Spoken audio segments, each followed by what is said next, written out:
mean, everyone likes having a decoy who's willing to muzzle fight in a sports bra. Yeah. It's a show and a risk. Or are you recording this already? Yeah, this is how we're starting the episode. This is exactly what you wanted. This is exactly what I wanted. Hey everybody, this is Ashley with the Dog Dialectic, and I'm here with Kelley Ortega. I'm sorry we took a week off from doing our podcast, but we are back and we are super excited to record this episode. So today's episode is going to be a special one because we're going to be talking a lot about Kelley's experience as an apprentice. Say it the way I said it. This is going to be Kelley's origin story. No, my villain origin story. What makes you a villain? I don't know. It's more fun that way. Okay, fine. Clickbait. This is going to be Kelley's villain origin story. Some updates before we get into Kelley's villain origin story. We still have Dakota Kennels available for order on our website, airbornecanine.com. We have added a whole bunch of new products to our website. We are now making the best, softest, still grippiest long lines that you can get. A friend of mine had one of these long lines, and she let me borrow it one day, and ever since then I was totally obsessed with trying to find them. I looked all over the internet. I could not find these long lines anywhere, and when I had asked her where it came from, she had said that, someone had bought a whole bunch of climbing rope and made it themselves. And so I was like, you know what, I'm gonna do that. So we got climbing rope, and we are now making those long lines available to order on our website. This weekend was a big weekend for myself and my dog, Medic. We trialed in IGP with the North Carolina Working Dogs Club. We wanted to do our GPR, and for anyone who's not aware, the GPR in IGP is just the obedience and protection portions. However, because of politics and administrative requirements, we were not able to just sign up for the GPR. We had to do the full IGP trial. So we had to do tracking along with the obedience and protection.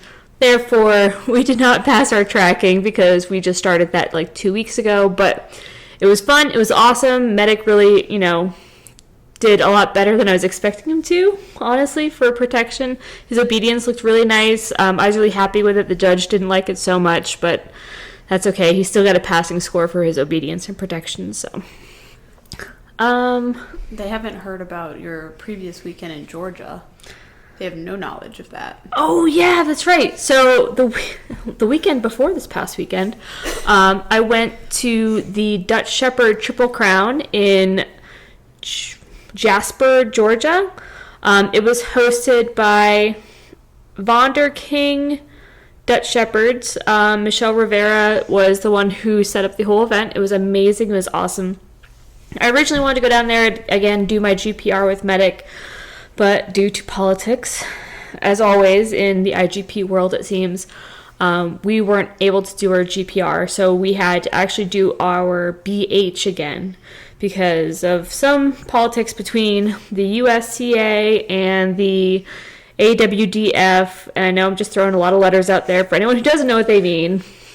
The USCA is the United Schützen Club of America, and the AWDF is the American Working Dog Federation, both of which, recognize IGP titles, but there was some conflict, and the AWDF didn't recognize Medic's BH from before. Regardless, we went out there, we did our BH, we also did confirmation. We did 2 different confirmation shows, and we didn't win anything in confirmation, but the biggest success of the weekend was the fact that during confirmation, Medic did not freak out when the judge grabbed his balls. So, success.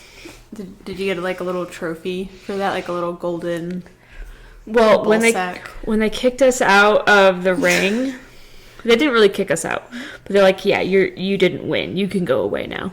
I told Medic on the way out, I'm like, don't worry. They said that you're so pretty. Your prize is in the mail. It'll be here soon. So, no, he didn't get anything. Oh, that would have been fun. Not yet. I'll have to order him something. Can you please just like a golden like sack. Some nice dog balls. Yeah. Ooh, I can make it like a medal that he wears around his neck. You know what I wonder? This is slightly off topic, but it's making me think of like neutering. So, like, let's say you had like a litter of like Doberman puppies, or some puppies that you're gonna crop the ears and dock the tails. Sure. When you go get that whole litter cropped and docked, do you have like a bucket of puppy tails?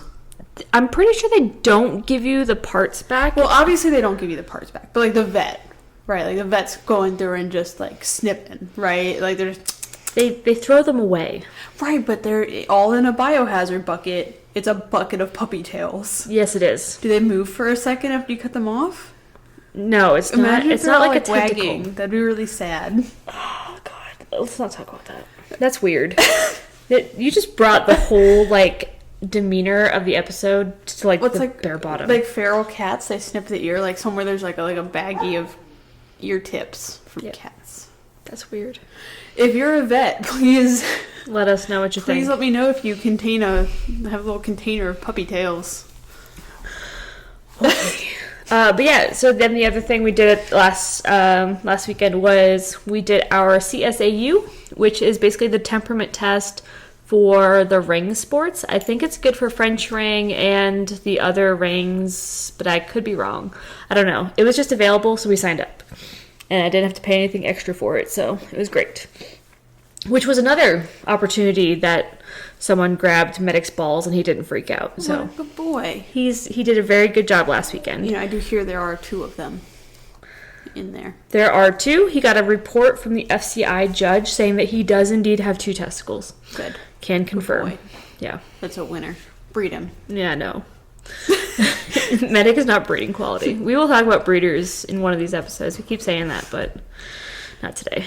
Today, we're going to talk about Kelley's origin story. But before I do that, any other updates I'm forgetting?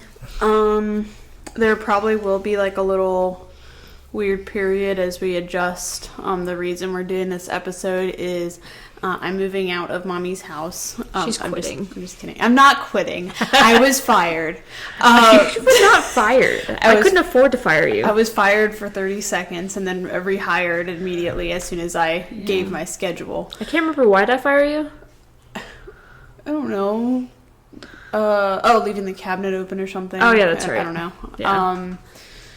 But I'm going back to Texas. Yeehaw. Lame. Okay, so let's get into it. So the reason I wanted to do this episode is because I've seen a lot of posts recently about like aspiring dog trainers or I know Bro is drinking water. Bro, are you gonna be good? Bro just immediately starts drinking water. We let Bro in so he can join us for this episode, and I promise he'll be quiet. Although he is a living, breathing, drinking creature who has a mind of his own. But I've seen a lot of aspiring dog trainers these days kind of, asking around about apprenticing or finding someone to learn from. And, either they're having trouble finding someone to learn from, or they're not happy with the people that they are working with, or, any other various issues. So I wanted to kind of have Kelley share her experience, what it's been like to apprentice with me, what my experience has been to have her as an apprentice, as well as the experience that I've had with other people who have apprenticed for me in the past. So let's start from the very beginning. So what were you doing before you started working with me? So I worked as a dog trainer for a retail store, very popular retail store that we're not going to name. But I've talked about it like briefly on here before, but I don't think I ever really talked about like how bad it was from management, I think. And I do kind of want to talk about it like now is like a good time, I feel like this episode, because I think at that point in my life, if I would have like listened to this podcast, it would have gone very differently. Because I have a very different like amount of self-worth, and then also like at this point in my life, I'm like, I'm an adult and I can command respect from the people that are managing me, whether or not they're gonna threaten me. And don't get me wrong, I still threaten her on a daily basis. Different form of threatening. Yeah. We've talked about it before. Like, I'm pretty young. I'm 21. when I got this job, I was probably like 18 or 19. And I think when I did get this job... You mean at the previous job? Yeah, at the previous job. Got it. We'll just call it the pet store. The pet store. When I got the job there, I think management definitely was like, oh, it's a teenager. We're going to just... Like, teenagers don't know better. And I didn't know better at that point. I was brought on, told I was going to be the dog trainer. They talked it up. Oh, you might be on the cash register every now and then. And I'm not a people person. We know this. So I was like, okay, fine, whatever. Like, I'll do whatever you want me to do to get to the dog training, because that's what I wanted to do. They did send me to school for dog training. It was not any form of training. What was it like? Okay, so for 2 weeks, 2 weeks? Yeah, it was 2 weeks. Did not get to bring my dog with me, by the way. Yeah. What? Yeah, no, did not get to bring my dog with me. They did put me up in a very nice hotel with a gym that I proceeded to break my toe on the second day. Smart. Yeah. That doesn't really surprise me. Yeah. Okay. 2 weeks. Not, like, it wasn't 8 hours a day for 2 weeks. It was like half time for 2 weeks. So they basically just wasted my time for 2 weeks. Fair enough. Not a single lick of operant conditioning, classical conditioning, like not a single lick of this. The guy openly was like, yeah, I was a flight attendant before I did this. Like, openly. Wow. And this was in South Carolina, so I drove like 3 hours to go here. I did get reimbursed for gas. So good. That's all the extra pay I got besides them paying for the hotel. Nice. My dog is just... who knows where. She was home safe with my husband, but if I didn't have, what would I have done? Anyway, basically 2 weeks of carrying around this dude's Diet Coke and chasing him down while he's smoking Virginia Slims outside. I very vividly remember. I was like, what the hell? Who smokes Virginia Slims anymore? Like, that's so weird. Yeah. I was like, are you sure you're just a flight attendant? Like, what's going on? Anyway... didn't really get any instruction. Like, that was it. Like, he just signed off that I was there. Nice. It was a joke, so honestly. Then, after you finished that rigorous 2 week dog training school, I then got to do light shadowing with the previous trainer that worked there, who was quitting to be a nurse in the ER. So I'm sure she was very well, versed in dog training.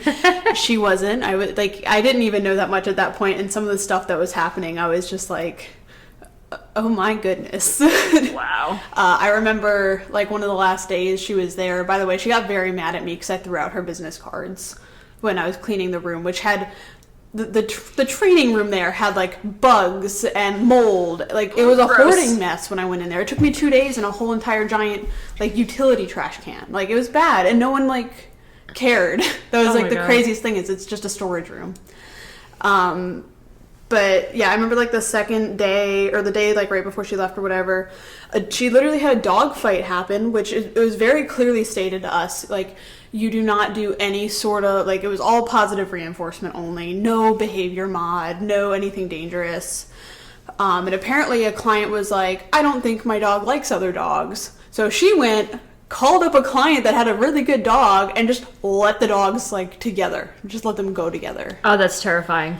Yeah, and obviously the well-behaved dog came out with a giant bloody gash. It was a white dog, so it looked a lot worse, I think, than it was. But yeah, that all went down. Wow. Yeah, I don't understand how I didn't see red flags at this point. Right. And then every time I would ask a question, just immediately shot down. Before I even became a dog trainer. I've told this story a couple times. I got bit by a dog. I was just walking over to the cash register to do cash register backup. And someone had their dog there buying a muzzle, and the dog reached out of nowhere. I mean, it's a pet store. I'm not going to make a 20-foot radius around every single dog. Right. It reached out, grabbed my hip. I moved away quickly. So it ripped my jeans. I still have a scar from this dog. It was a German Shepherd. Oh, geez. Yeah, big surprise. That they were planning on breeding, by the way, because I did talk to them. Oh, my God. But we had these little radios, and I was like, hey, I just got bit by a dog. What do you want me to do? And the thing I got back from the assistant manager, who, by the way, watches my TikTok, TikToks, and I hope she listens to this because I have a lot of words. Because this isn't the first time something like blatantly went wrong with her there. But she was also a dog trainer at some point. Oh, I'm sure she was. I'm sure she was great. But she was like, do you want me to file an accident report or something? Like, I have an open wound from a dog. And I was new, so I wasn't about to say shit, because I'm, like, trying to do the best I can. So that was an experience.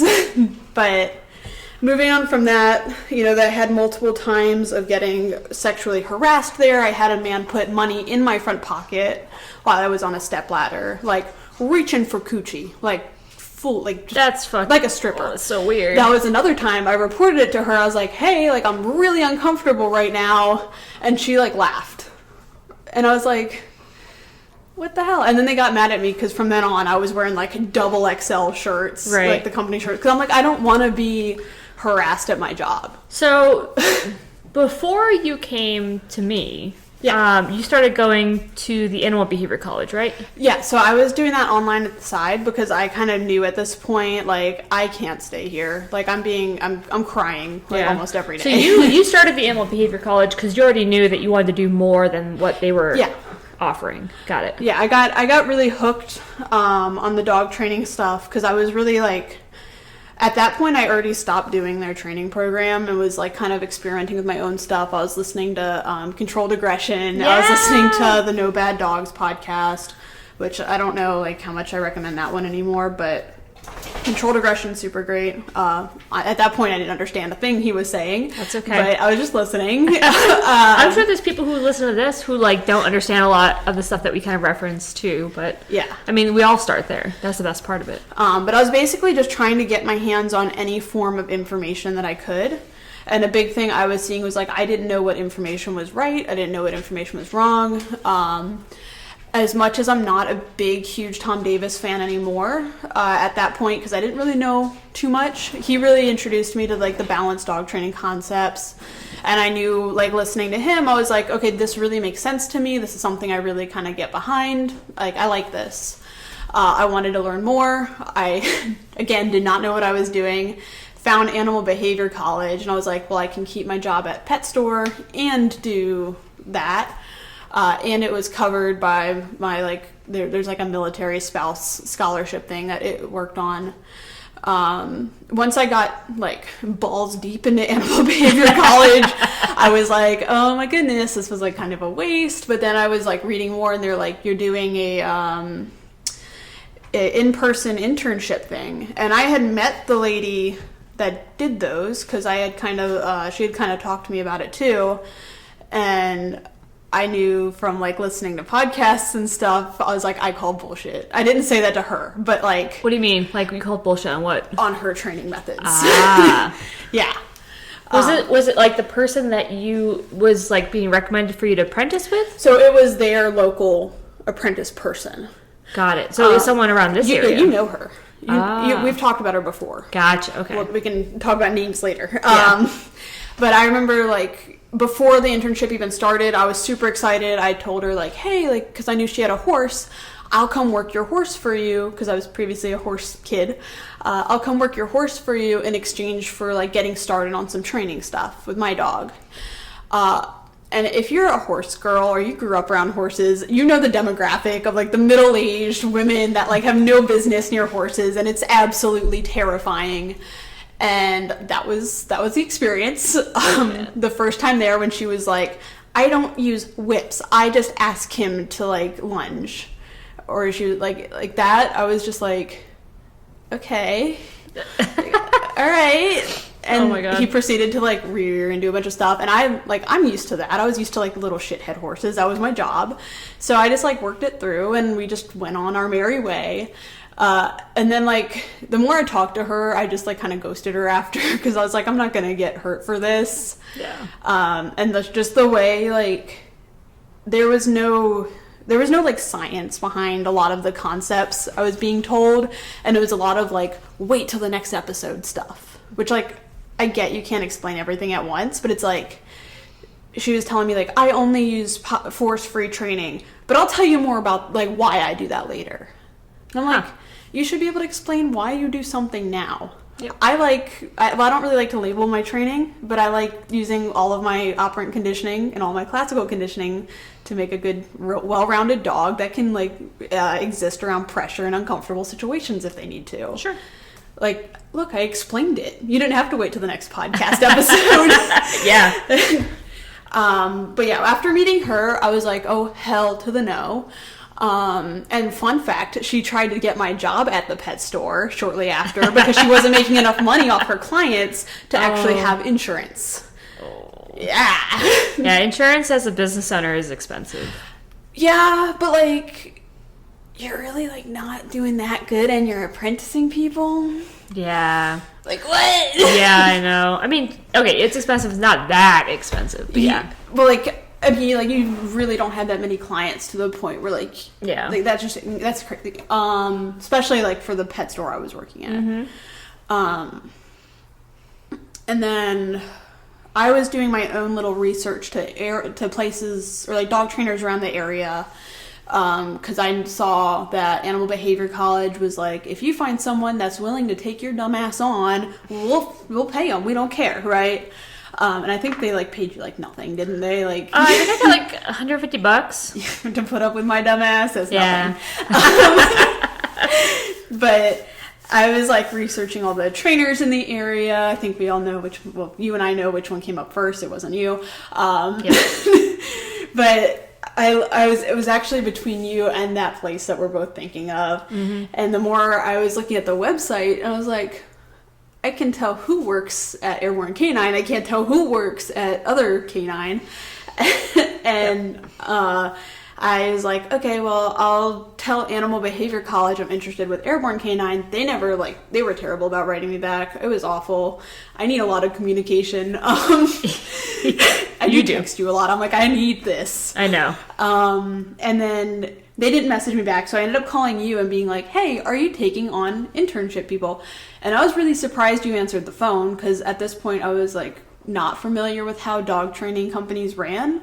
So my knowledge lied in like Tom Davis and Jerry Bradshaw, where we have like people working under us to answer the phones. And I was like, okay, this is terrifying. Yeah. It's so funny when people think that like Airborne Canine is this huge like corporation type thing, and I'm like, no, it's just me and Kelley right now. So it's me and this the whichever one's here right now. Yeah. That one.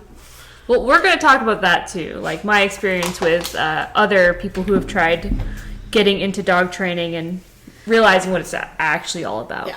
This is a multifaceted story. It's a very interesting. You're going to get lots of perspectives and points of views. Wait till you hear me quit the pet store, gang. I can't wait. You're going to have to wait till the next episode. I'm just kidding. Just kidding. We won't pull that one. No. You know us. We'll just talk until we're done. Yeah. I called you, and you were like, sure, come in for an interview, whatever. And when you said bring your dog, my heart went like out my ass. Like my heart just dropped to the floor, because I was like, oh my god. Because at this point, Gracie, who went to the pet store with me every day since I got her at like 3 months or whatever, picked up the fun habit of, a person, I'm supposed to bark at that. Like, no, not aggression, not like anything crazy, not overexcitement. It's just, I'm supposed to do this. See, and she still does that. We were just talking about that today. Alert barking. Yeah. But the difference was, my hand's on the leash and you're just like gonna do that. Thanks. Yeah. But yeah, we made it. I don't remember her being that terrible in the interview, to be honest. Maybe you have some other thoughts on that. But I remember I like brought my resume. I was like all professional. Honestly, I don't really remember it too much because I've had so much bad luck with like people working for me, apprenticing with me, interning with me, that I didn't really have a whole lot of hope for you when you first came in. It wasn't your fault. The interview went great. I remember, like, we talked about a whole bunch of stuff, talked about different concepts or whatever. I remember it being pretty good, but, like, I don't get emotionally invested until, like, I've experienced that I can trust you and rely on you for a while. Yeah. Because otherwise it just gets heartbreaking. I didn't think the interview went well. Because you kept pop quizzing me, and at this point you know how I am with pop quizzes. You're like, oh, she's just stupid. Like, she knows it, she's just stupid. Yeah. But at the interview, I was just like, and I tell you what, I went home from that interview and I spent like an hour and a half studying all the stuff I knew because I was like, I know it. I know this. I need her to ask me again, and then you never asked me again. I was very upset. I'm sure I've asked you those questions plenty of times. Well, now you know I know. But at that point, I was like, it was like a little Rocky montage. I'm like running stairs and reading a book. If you guys haven't figured this out by now, I am extremely like. I value understanding and being able to describe the fundamentals of dog training, like, very, very much. Like, if you can't do that, then you're not ready to put your hands on a dog yet. Yeah. So but I'm so good at explaining stuff now, and I'm happy for that. Right? You're welcome. The only problem is I'm too technical with the clients, and I'm like, operant conditioning this, and operant conditioning that, and they've got, like, glass eyes, and I'm like... Listen to me. So if you ever, I'm sure everyone out there has like their field that they specialize in, but you'll learn that as you become an expert in something, in some topic, right? As you progress towards that expertise or that role as a subject matter expert, you will get to the point where you understand the information so well, but not quite to the point where you'd be able to necessarily describe it to anybody. Like, if you can take quantum physics and describe it to a 4-year-old, that is the true test if you actually understand it. And that's the same thing that applies with dog training. Like, if I can't take those really complex, really, like, nuanced concepts and explain them to someone who has never done anything in dog training before, that shows that you really understand it. Yeah. Well, I feel like I can explain it to them, but like by the time I finish explaining the concepts I want to use to explain what I'm explaining, they just don't care anymore. That's another problem, right? 4-year-old, short attention span. Yeah, so I'm like, you should have studied before you came here. Right? Before you walked in my door for this free consultation, you should have been hitting the books. Hey, I give my clients, homework to go home and study, and they come back in the next week for their next lesson, and I pop quiz them just like I do you. I'm like, remember we talked about this last week? They go, oh crap, you were going to ask about that? Yes. Yeah, I am. I do care. Thanks, guys. So you came in, you did your interview, we talked about all the fun stuff you were learning. And then there was a weird period when you started coming and apprenticing with me when you were still working at the other place, still finishing up your ABC stuff, and working for me. So tell me about that. So the way ABC worked was you did 6 months of computer stuff, which I finished early because I just kind of like cheated on all the tests. Oh no, don't take my diploma, guys. Oh no. No, I'm underqualified. That's it, you're fired. But like it's like 6 months of computer learning, 6 months hands-on with my mentor trainer. Obviously we missed a couple points in that mentorship. That's fine. But I wanted to get started right away because I'm like balls to the walls. And I was working the entire week at the pet store, except I had Thursdays and Fridays off. So my days off, I would come to Airborne Canine, and I remember I would just sit on the floor of Ashley's garage and write down every single thing she was doing. Somewhere I have the notebook. Yes. Like there are pictures, there are diagrams, and now I'm like, I can't believe I wrote that down because that's like the easiest thing ever. Now it is. Now it is.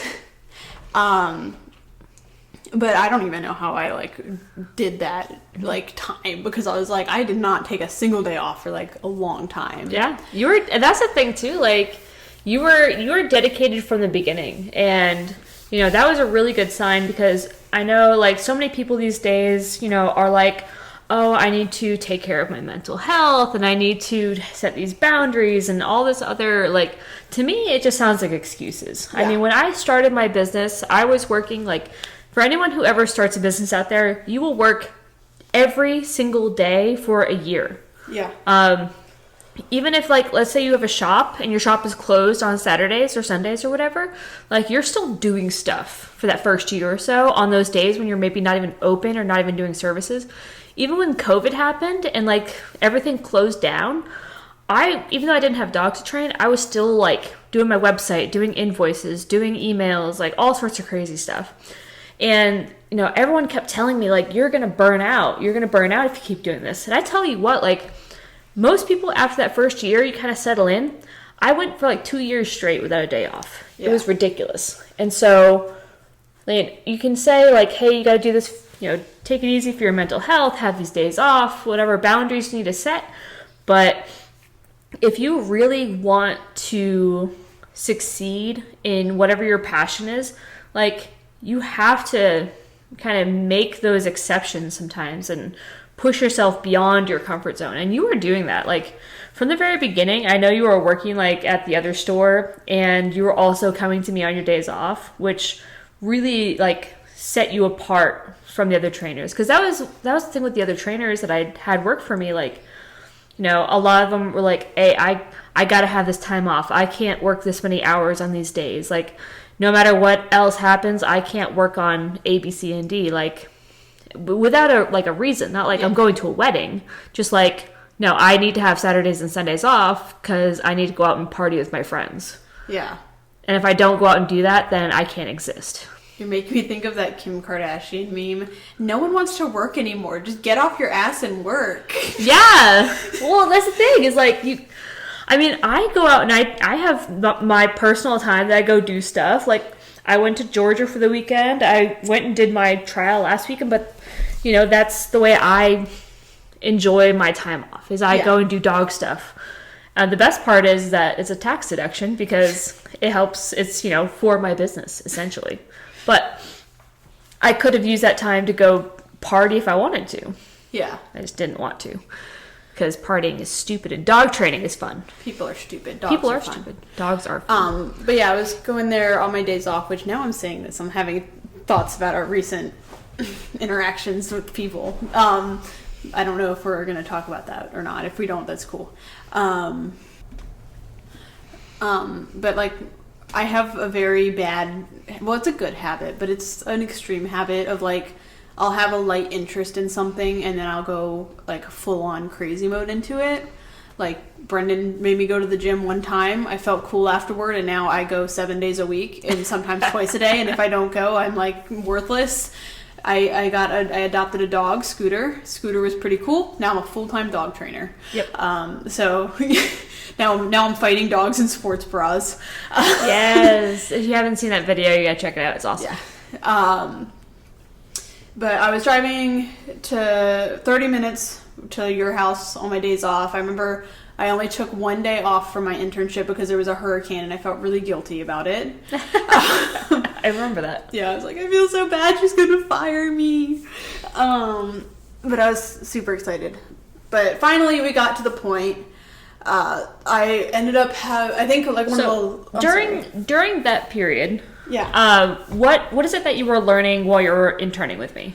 Or apprenticing, or whatever we were doing? Everything, I think. Because I had such a jumbled idea of dog training because I had no one that really sat down and said, this is what operant conditioning is. This is why it's important. Like, obviously, Animal Behavior College was like, yeah, this exists, but they kind of like breeze over it. I, like, in my learning style, I really need to know this is why you need to pay attention and learn it, because otherwise I don't really care, right? Like, I'm just going to skim over it. So when I was interning under you, I was learning a lot of, the dog training stuff that I really didn't have a full concept of. I maybe have heard of it like once or twice, but I also learned a lot of like business skills and a lot of personal skills that I don't think I would have developed in another, like if I had stayed at the pet store. Sure. I think I got like a lot more of self-worth, like working for you, because you were treating me like an adult. Like, I wasn't just some like teenager that you were going to run till, they got fed up and quit and disappeared or whatever. Yeah. So, yes, I was learning what I was expecting to learn about dog training, but I was also learning how to be a professional in like this environment, how to carry yourself in a way that like demands that respect from people. Don't let that manager tell you like all this crazy stuff just because they know you're not going to like fight back on it. Mm-hmm. So I think I learned not just that dog training stuff, but a lot of like personal skills. Nice. Very good. That's awesome. I'm glad. Yeah, I was very happy with that. And I think I also learned a lot of like if you want something that bad, you're gonna have to like just abandon some other stuff for it. Like, oh no, you don't get an extra carcass day a week. Yeah. Carcass day is when you stay in your bed for 12 hours and just eat food and watch House. Ah, yes. I haven't had a carcass day in a very long time. Carcass days are great, but you always feel like no matter how many times you shower, you feel dirty. Yeah. At least to me. I have to braid my hair and stuff. Yeah, it's because you don't accomplish anything, and that is a dirty feeling. You have to go out and, train your dogs. Oh, I have to go to the gym. That's you. Sunday's my rest day, and I'm still out there doing cardio. Get off your ass and work. Exactly. Exactly. Okay, and eventually we got to the point where you were like, you gotta quit that pet job. We just had to edit. I mean, we should have had it where, like, it beeped it out. Yeah. That would have been so much better. I'd rather just name everyone who works there's names. God. I mean, don't get me wrong. Like, there's so many terrible habits that are just such, like, gluttony pleasures. Oh, God, like, yes. like, the joy of gossip. Oh, I love gossip. And shit talking and, bad mouthing people. Like, all of that feels good in the moment, but has long-term detrimental effects. It's just like, drugs, alcohol, tobacco. See, I love to gossip when it's not about me. But then afterward, if I'm gossiping, like, if it's not to you, because you understand, girls will be girls. Girls are girls. Whether you're a boy or a girl, girls will be girls. Yep.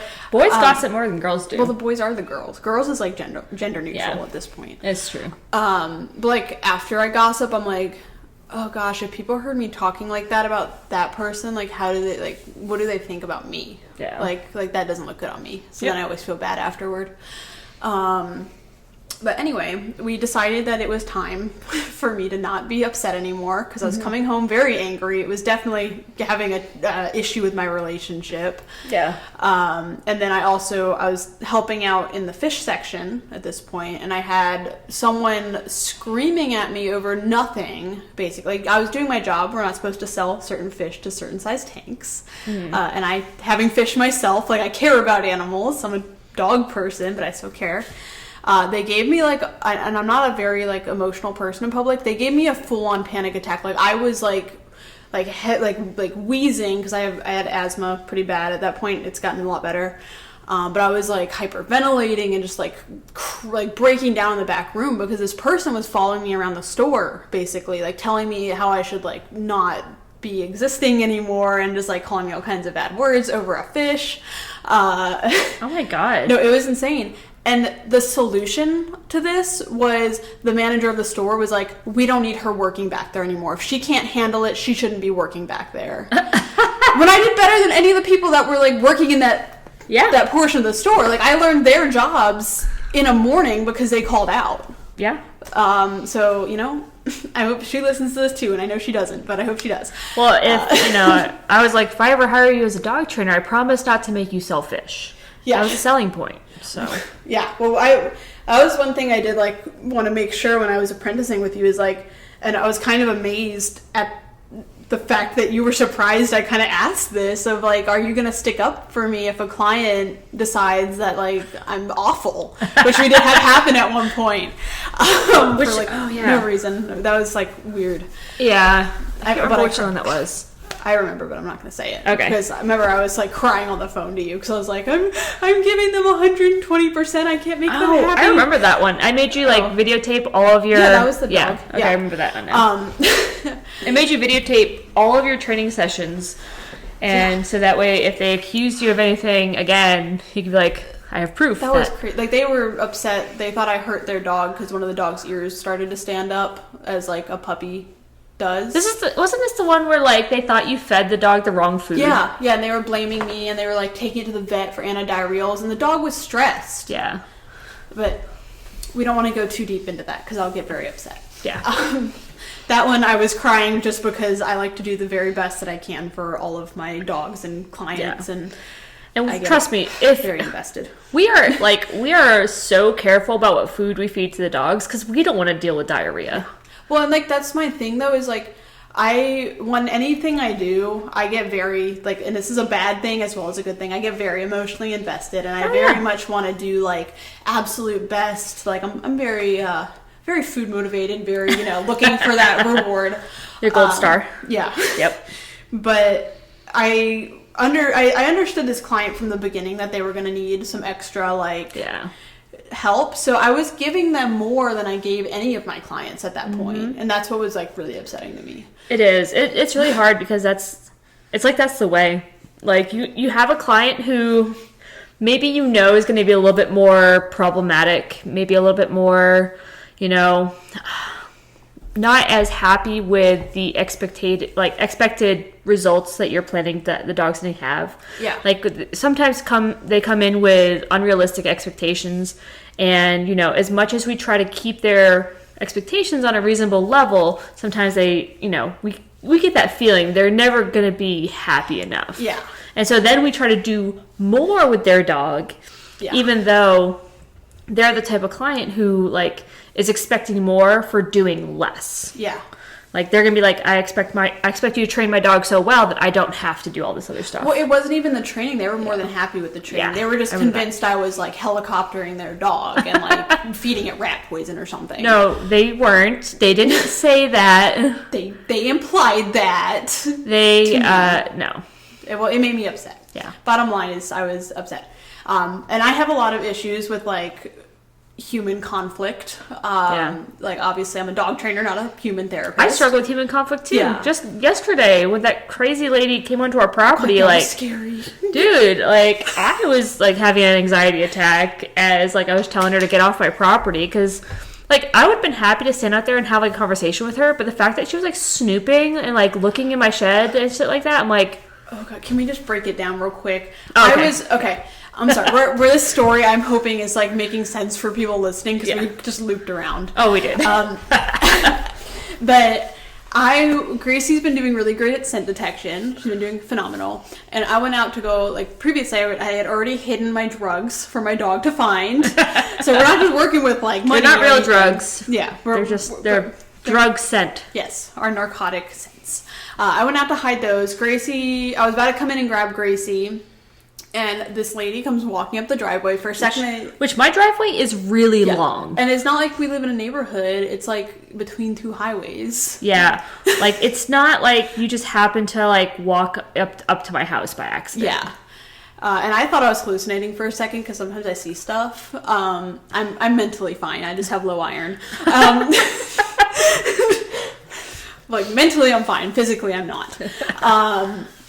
And then, like, I saw her, and, like, she came running up, and the first thing I noticed, by the way, was the ankle monitor, because I don't know, something's wrong with me. So she's wearing an ankle monitor. She's on the phone, so I can't quite tell, like, who she's talking to at any point.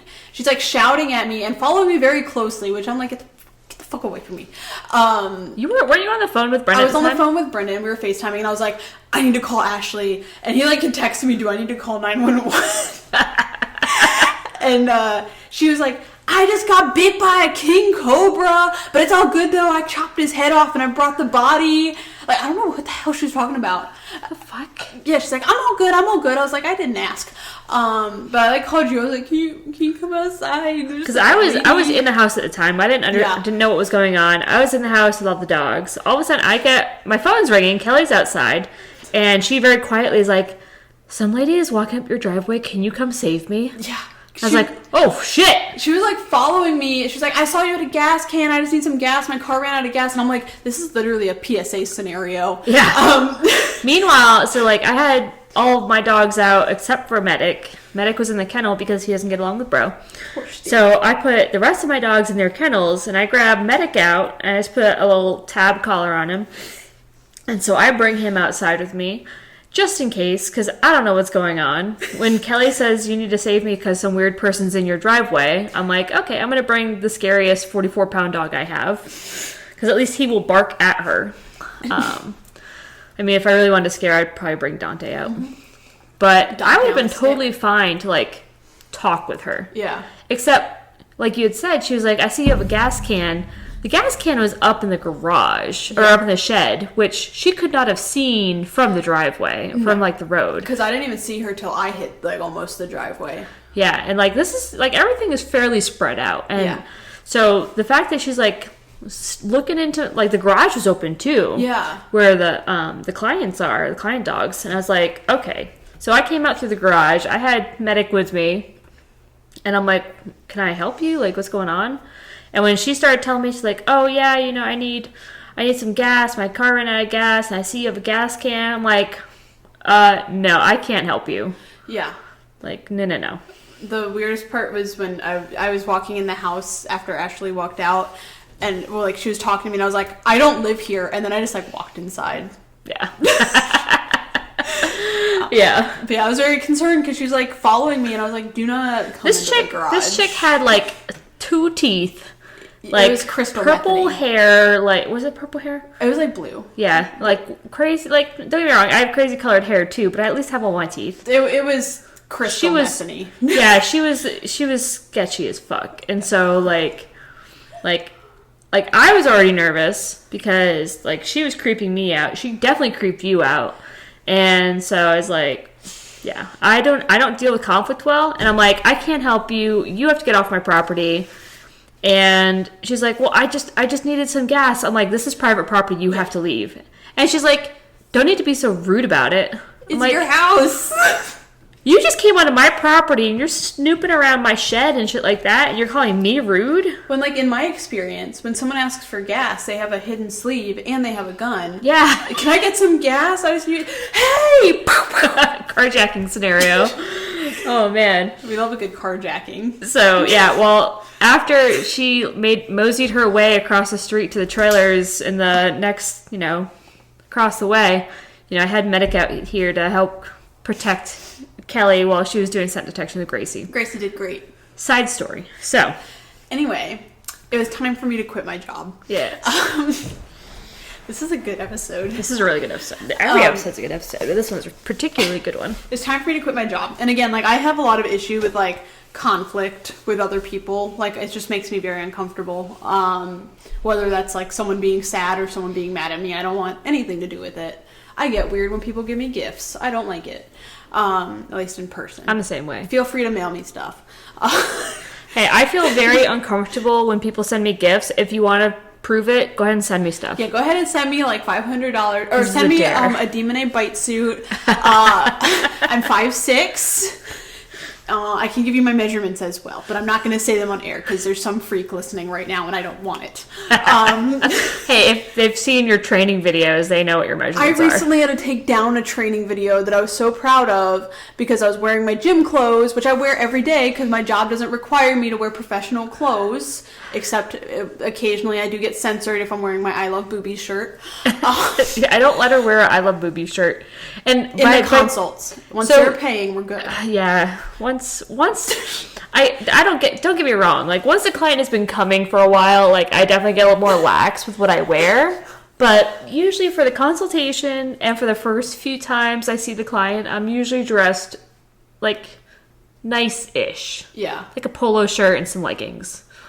But after that, it's no holds barred, so. For reference, my I Love Boobies shirt has a giant blue-footed boobie on the front, so it's It's a bird. Good. It's not actual boobies. People should know what a blue-footed boobie is. I don't think they do. Google it, goddammit. There's also a red-footed boobie. It's also a bird. It is a bird. Oh my god, next week we're going to have to talk about more animal facts, like how everything's evolutionizing into a turtle. You didn't even listen to me today. You were just there. All crustaceans want to be crabs. The only reason we're not evolving into a crab is because we're not crustaceans. Anyways, time to quit your job. Time to quit your job. Time to quit my job. So yeah, we're about the halfway point, so this is where stuff starts falling apart. Oh, good heavens. Yeah. It fell apart the minute we started the episode. I didn't even know where we were starting. Anyway, it's time to quit my job. I typed up, and by typed up I mean converted a file off of Google, a very professional, nice 2 weeks notice. You had me read over it. Yes, and I did spell her name wrong. I realized after I printed it, did not fix it. No wonder she was so mad. I don't care. And I left it on her desk because I feel like that's inappropriate. I mean, like, yeah, I should have probably given it in person, but it was the pet store. Like, people just leave. Like, half the managers were dealing drugs. Hey, like, when I was your age and I had to quit a job, I just told the boss one day, I'm like, hey, this is my 2 weeks notice, and that was it. Yeah, so I was very professional. You were much more professional than I would have been. And so when she found it, which we knew it was just making it worse for myself, basically. Apparently someone had found it the morning of, because I left it because I was closing that night, and they texted her and they're like, you're not going to be happy today, which, by the way, the manager that texted her also made comments about my ass in like a professional setting, as did several of the cashiers, but no one cared. Oh my God. Yeah. God, I should start naming people. I could have so many good lawsuits. And the district manager somehow always remembered my name, but no one else's. Isn't that crazy? And he cheated on his wife with a blonde. Ooh. Yeah. Well, hey, if they really want to get in on this, like, shit talking, they can just listen to this episode and then listen to the rest of the episodes where we talk about them. I would just, like, send a link. So you totally should. Be like, hey, you were featured in this episode. I'm not even, like, worried about them being mad at me, because I'm like, you've been working at the pet store for 17 years. I really gotta start, like, sending the links to people who, like, we talk about. I know Kevlar's mom, like, listens, because I told her how much we reference Kevlar. Yes. But, yeah, if you tell someone, like, hey, we talked about you in this public podcast episode, I would listen to it. Like, oh my God, they talked about me. Oh, I feel like half the stuff I'm saying, like, you can't even make up. Yeah. Like, I'm, like, this is just crazy. And I know it's not even a crazy thing to happen in retail, which bothers me. But that's why I'm, like, hoping that someone that was in my position listens to this and is like, I don't have to. Yes, and that is why we're doing this. Yeah. Is because if you are looking to become a dog trainer, if you want to figure out, like, what's the best way to go about it, learn from our mistakes, learn from, our best practices, learn from what's worked for us, and that way, hopefully, you don't have to make the same mistakes that maybe we made, and you can find out if maybe that's the right path for you or not, Well, I mean, even if you're not trying to be a dog trainer, I don't care if you're 13 or you're 45, like, you should not be treated, like, just because you're a certain age, you shouldn't be treated like a kid. Like, they knew they could manipulate me. That's how they were treating me. Exactly. And I knew they were doing it. Like, it's not like I'm a dumb kid, right? Well, it's just it's a retail store. Yeah, right? But they get sloppy because people are stupid. Anyways, quitting my job. I get called into her office, and she's like, I'm very disappointed that you gave it to me this way.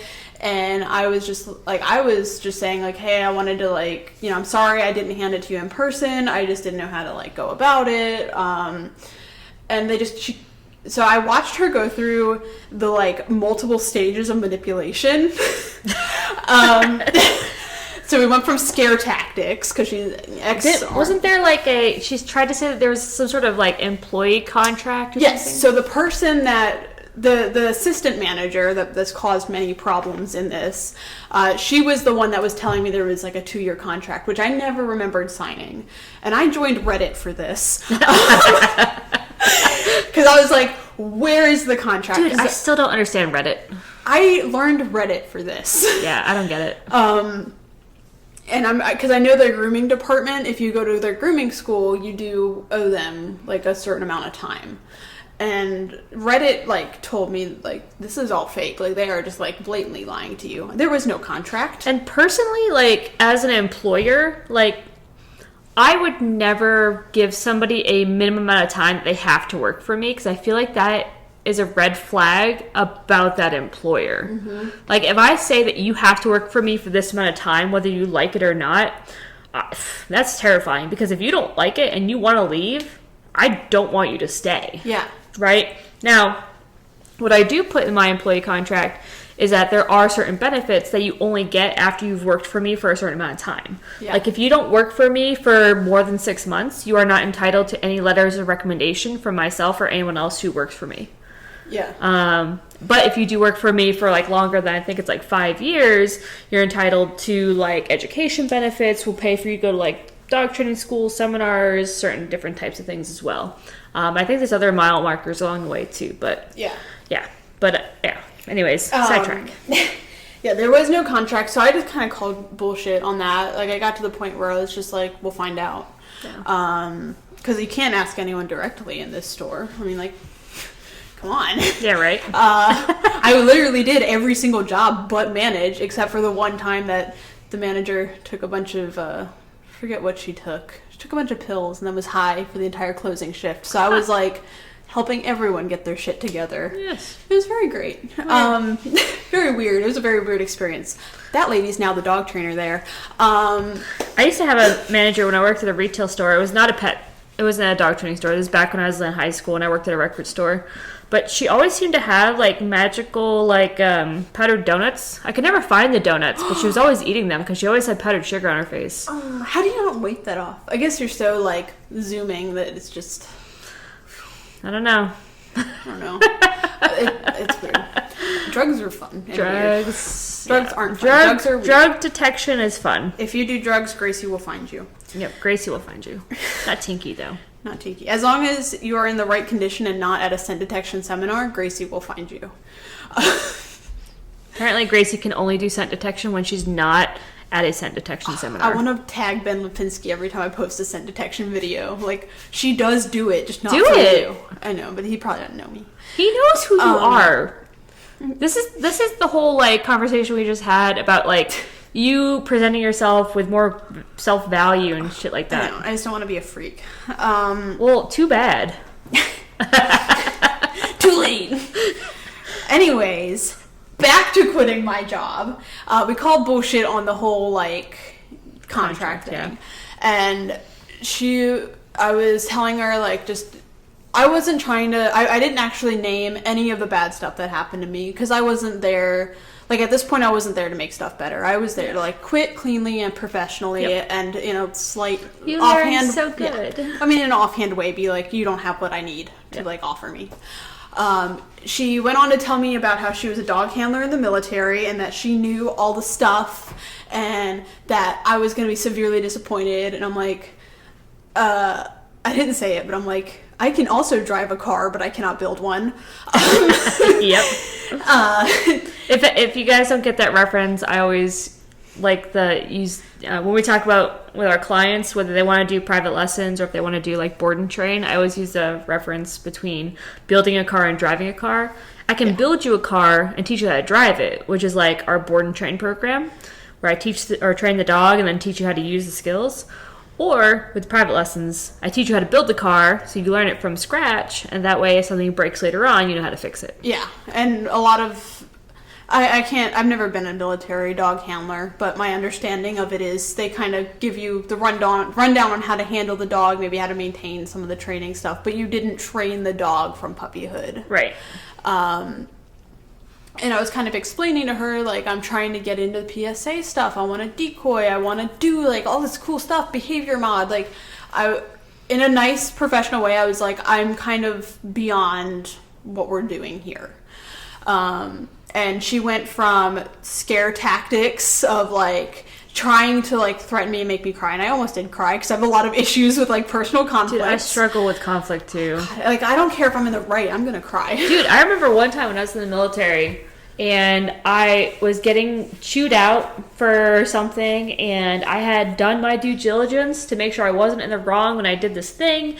Yeah. And, like, because I was, like, trying to, like, go do something special or whatever, and I asked permission to go do this thing, and all of a sudden I'm getting pulled into, like, the higher-ups office and getting chewed out for going and doing this thing, and I'm like, about to burst into tears, but this is the military, and you're not supposed to do that. Yeah. And I'm sitting there, like, boiling on the inside with, like, a straight face. Yeah. And I remember telling them, like, no, I'd asked permission, and this person gave me permission to go do this. Like, oh, okay, you're dismissed. Hey, get that guy in here. I remember walking outside and losing my shit.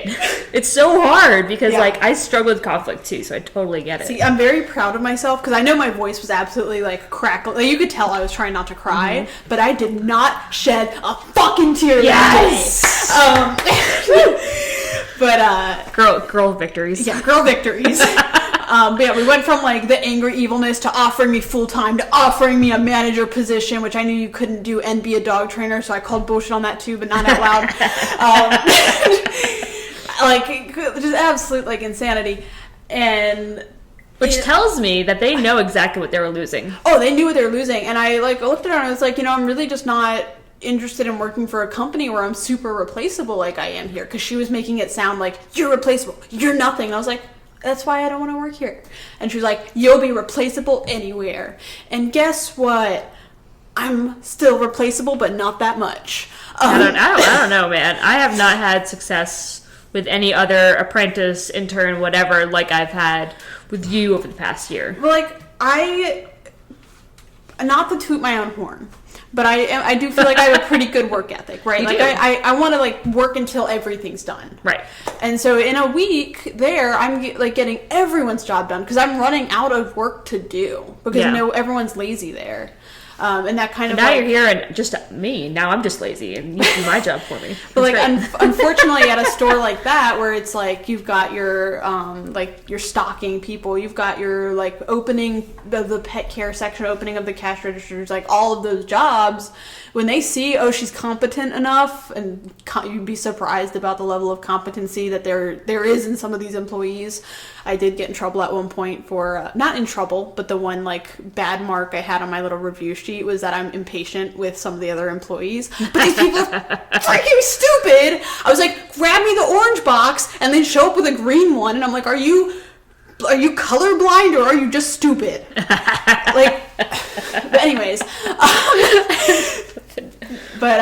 like I would get so much stuff done that they just kept putting me in new spots and teaching me new stuff, which was great, except it was more things I had to do, and then I would get in trouble for doing my dog trainer duties, and then I would still get in trouble for not selling. So you've quit your job. Yes, I've quit my job. We need to get beyond this because we're over an hour now. I could talk so long about that. I quit my job. It was great. And I went to work for you. Okay. So the process of you working for me, while you were doing the internship where you're working with Behavior College, how much were you handling dogs when you were working for me? So I know in the beginning, I definitely didn't handle any dogs, like back when I was interning. Correct. Yep. But I do, like, compared to how I've seen you work with some of the interns that I've been here for, I feel like you gave me the leash fairly early. Yeah.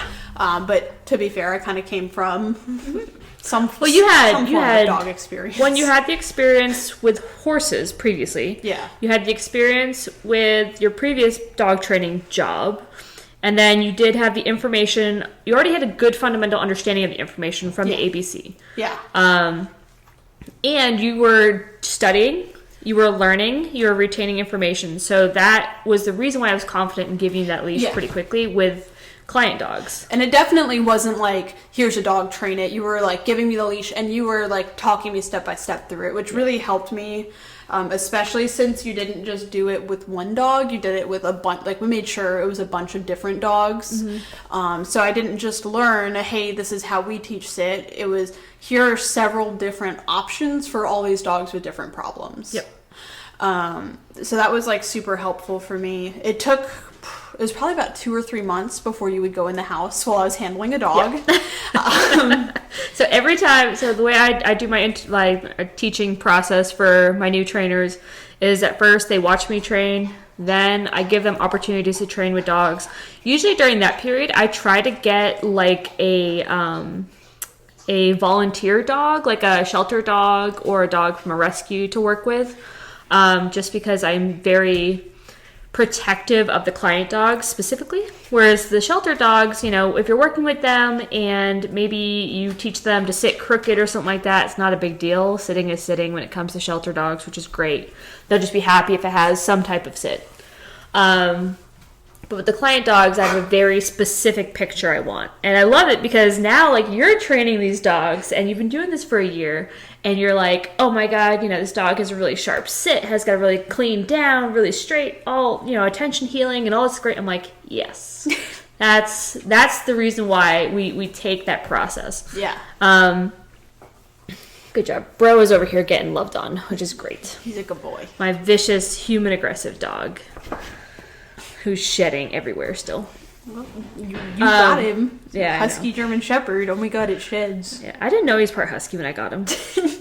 He's from a backyard breeder. Huh. Best backyard ever. So the process I go through when I do my training like I said, we start with teaching everything, on paper, essentially, like, what is operant conditioning, what is classical conditioning, what are the learning stages, what are the 5 ways to teach new behaviors, everything like that. Watching, and I know, like, when I'm going through the steps and you were there, I was talking through what I was doing, talking about using those concepts and all of it too, making sure that you could see how it's applied and everything. Yeah. Because that's super important. And then, at a certain point, trusting you to handle a dog while I run inside to get a cup of coffee and come back out. Yeah. And now, like, it's great because you just train the dogs all day. If you have questions, you come and ask me. It's awesome. I love it. So the process that we've gone through, because while Kelley has been working for me, Airborne Canine has gone through a few changes. Did you start when I still had the facility? No. No, okay. So she started with me when I was at my old house, training out of my garage in a neighborhood. And she was with me through the move to get into the new house with the new property. And at first, you were coming to my house during the day, right? Yeah, so when I was still working at the pet store, I was coming at 10 to like 4-ish, I think. Yeah. And then once I started fully working with you, it was like 8 to 4. Mm-hmm. And then on club days, it was 10 to 6. Yep. That's right. Yeah. And yeah, it was great. But then at a certain point, we transitioned it because I trusted you so much that I allowed you to work from home and have the client dogs in your home. Yeah. Right. This is one of the big ways, like, my business is similar to other dog training businesses, but still is different from others because a lot of, these companies out there who have their trainers training at their homes, they don't really go through that train-up period. We're both thinking of one. Yeah, I know. Where they just hire people and say, okay, here's a dog, take it home with you, go train the dog. I've had trainers who I've hired who, have been, referred to me or recommended by people I trusted, who have demonstrated their ability to train and just trusted them to take dogs home and train them. And it didn't work out well. So this is kind of how I got to where I am now in my development process of young trainers, is because I've had such bad luck with other trainers in the past. Yeah. Where I gave a person a dog to take home to go train, bring back in the next day, and, the trainer was just like, I can't work with this dog, and, all this crazy stuff. I'm like, you've had the dog for 12 hours. Like, what do you mean? Yeah. Yeah. So, where are we at? Taking dogs home. Taking dogs home. So then we went to the part where, she would have her own client dogs who she'd be training at her house. And I would have dogs I was training at my house, and it was nice. I can't remember, were there days that we would get together and do stuff? Not like deliberate days. I think that came on later when we added another person to the team. Oh, yeah. And then, that kind of waddled off. Because, you knew what I was doing. I was keeping you super updated. You had all the YouTube videos, too. And especially with, my behavior mod dogs, I was, constantly checking in with you because I was pretty new to that portion of stuff. Yeah. And it really wasn't that long of a time period either before you end up coming out here. No, it feels like it was, but it really wasn't. Because technically I didn't start actually working for you until October. Because you went to Massachusetts and you didn't come back until October. Oh, that's right. Yeah. That was when I had Daria. Because I ended up staying with the pet store for an extra 2 weeks. So I had the time. Yeah. Yeah, it wasn't very long at all. So then we got the new property, and Kelley has been living here full-time and training dogs full-time, which is really nice. Really nice. It is really nice because I don't have to worry about pet fines for having illegal dogs in my house. Yeah, and I don't have to wake up early because she's an early bird and I am not. Yes, that's why when you fired me for 30 seconds and I started giving you I was like, I was like, you gotta be up at 12 to walk the puppy tonight, and then you gotta be up at 7 to walk the puppy in the morning, 8 for the other puppy to drop off. Yeah, that's gonna be me next week. I'm not looking forward to it. I leave Friday, gang. And expect terrible podcast audio for a minute, because I don't know how we're going to do that. We have to figure that out. We'll figure it out. It'll be fine. Yeah. But yeah, it was definitely a nice relief when I started working out of my house, because your old house was 30 minutes from me. Yeah. And I was still going to the gym, because no rest days. So I was getting up at 4, leaving the house by 7 to be here, or to be there at 8, just to make sure I had time. Mm-hmm. And I usually got there like 7:30. But then this house is 40 minutes away, so there was no way I was getting up at 3. Yeah, that was a rough time. No. Because I'd come home and just immediately fall asleep. Yeah, and so the backstory about why Kelley is leaving is because believe it or not, she's married. I don't know who'd want to be married to a dog trainer, because we are terrible spouses. People get so offended when they find out I'm married because I don't wear a wedding ring. And I'm like, I'm so sorry I expertly deceived you. Well, so he's military. He got orders to go out to Texas, and so she's supposed to be going with him, but she decided to stay, keep working for me for a while. But now she's finally moving come this Friday. But while he has been out there getting everything settled in, she's been staying at my house, so that way she doesn't have to pay rent on a separate place. Yeah. She's been living here for free, which is nice. And just working her way, which is great. My rent is exercising Daria with my dog. Yeah. By the way, Daria and Gracie are the best of friends. Absolute best friends. They have clubhouses all around the yard. It's little amazing. Bushes and things they run They in. do. It's so funny. I love it. Oh, man. But they play so perfectly. And it's great because it keeps Daria in shape and it helps wear out Gracie. I told you they would, and you didn't believe me. You were like, I don't know. Daria is a blockhead, and just her love is painful. Yeah, and Gracie's stupid. Yeah, this is true. This is true. I do love my dog. I talk a lot of shit about my dog, but she is my bestie. Yeah, I love it. So, I've seen so many people these days, like, reaching out, asking about getting started in dog training, getting started apprenticing, getting started interning, looking for jobs. Like, hey, what do you recommend about working at this big old dog store, pet store, whatever, or whatever. And, it's really hard because at a certain point, you'll find that the really experienced, really well-known, really reputable dog training people are not out there just giving free advice on the internet. Yeah. The people who are giving you all this advice on the internet are the people who have nothing better to do because they're not training dogs every day. They're not working every day, training, teaching, doing whatever, having professional lives. The people who are giving you all that advice on the internet are the people who have nothing better to do than to troll social media. Yeah. And that is not where you want to get your information from. I wanted to talk a little bit about I've had a lot of apprentices come through my program, either apprentices or junior trainers or training assistants, whatever you want to call them. They're all essentially the same, where they want to get into dog training because they like playing with puppies. But once they realize, like, the ins and outs of actually, like, the job, the work that goes into dog training, they realize, like, it's not worth it to them. Yeah.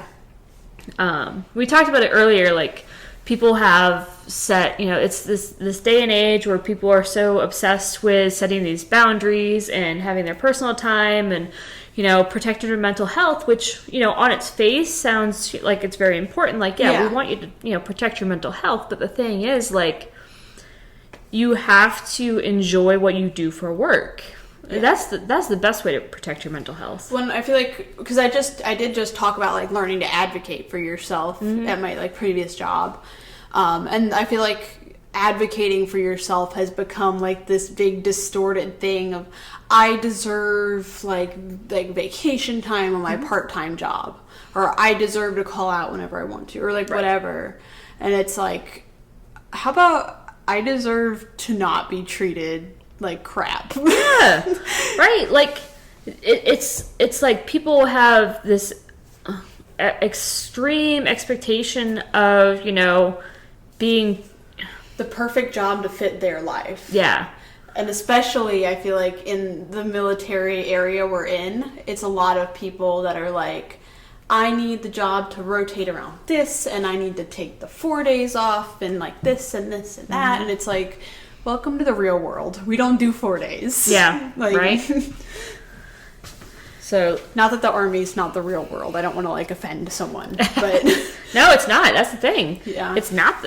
Me having been in the military for 10 years, it's definitely not the real world. I because did see that the military prom is coming up.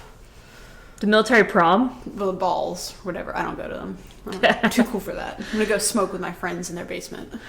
I was telling Kelley, so when I got out of the military, or even when I was in and I was married, I never really wanted to go to the ball because either they were going to make me wear my uniform or I was going to have to dress up. But if I was going to go, I was always going to make it interesting. And I always wanted to like go with my husband. But then anytime he introduced me to someone, if he like put his arm around me or something like that, I'd whisper to him, "I told you, touching is extra." See, I'm glad that like Brendan doesn't want to do that stuff because I don't want to do that stuff. Nah. I hate when I have to go to I don't think they do them where he's at now, but like at the 82nd, they'd always do like picnics and like everyone has to come out and like barbecue and crap. I don't want to do that. I don't want to hang out with you and your 12 kids and listen about how he cheated. I don't care. I want to go home and not talk to these people. Yeah. Yep. Yeah. It's my ideal day is not talking to these people. Oh man, I always hated those events. They always wanted to shame all the because a lot of stay-at-home moms and stay-at-home wives, which like, I'm not a stay-at-home wife, so I don't know, but like, what are you doing? Because I'm doing all the same stuff. I'm just having a job, and then they want to like shame you into not helping them fundraise and set stuff up, and I'm like. I'm working at the pet store. I'm working on my days off. Like, you're lucky I managed to be, like, who are you? Anyway. I remember my husband's FRG called me when I moved back out here from Arizona, because I just got out of the military.